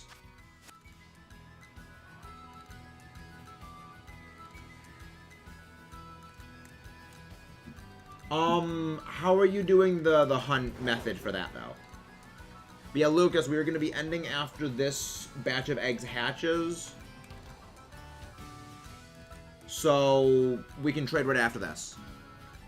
Because of Puffin Rage, you gain like... Yeah. We gained a lot with the Puffin one. Yeah, shout out to Puffin. Extra special shout out to Puffin. We'll be doing that on Twitter. Yep, thank you very much, Matt. Always happy to have new people come in, and thank you very much. Like, it means the world when, like, new people who come in from raids actually, like, stick around. It means the world. Puffin is indeed a very nice guy. Puffin is indeed very nice.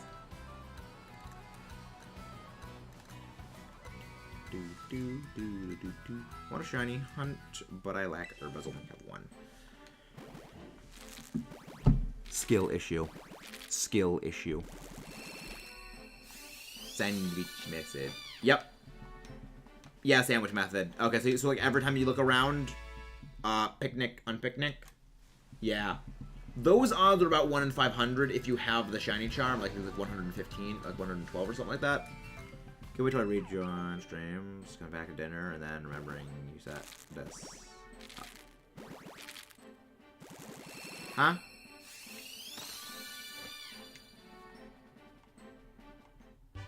Oh, back, right, yeah. I beat the game like 2 days ago. No, that's a skill issue, Mudkip. That's skill issue. That's skill issue. Skill issue. Skill issue. Yeah, charm, spake. Nobody saying back.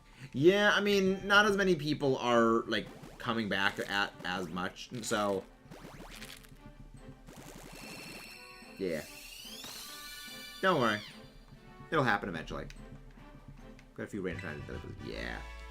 Yeah, I mean, honestly, like, I generally say, like, the best method for shiny hunting Pokemon is Masuda method, because it is the safest method. Okay, yeah, we'll do the trade after the stream. Link code will be 19283746, Lucas. So just type that in, and then we'll be able to do the trade. So what do you need? You need, like, the version exclusives or stuff? Yeah, like, anything that I send, just send right back.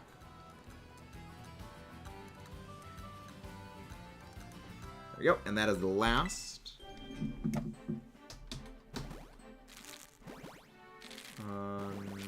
Last year, brand. Yeah.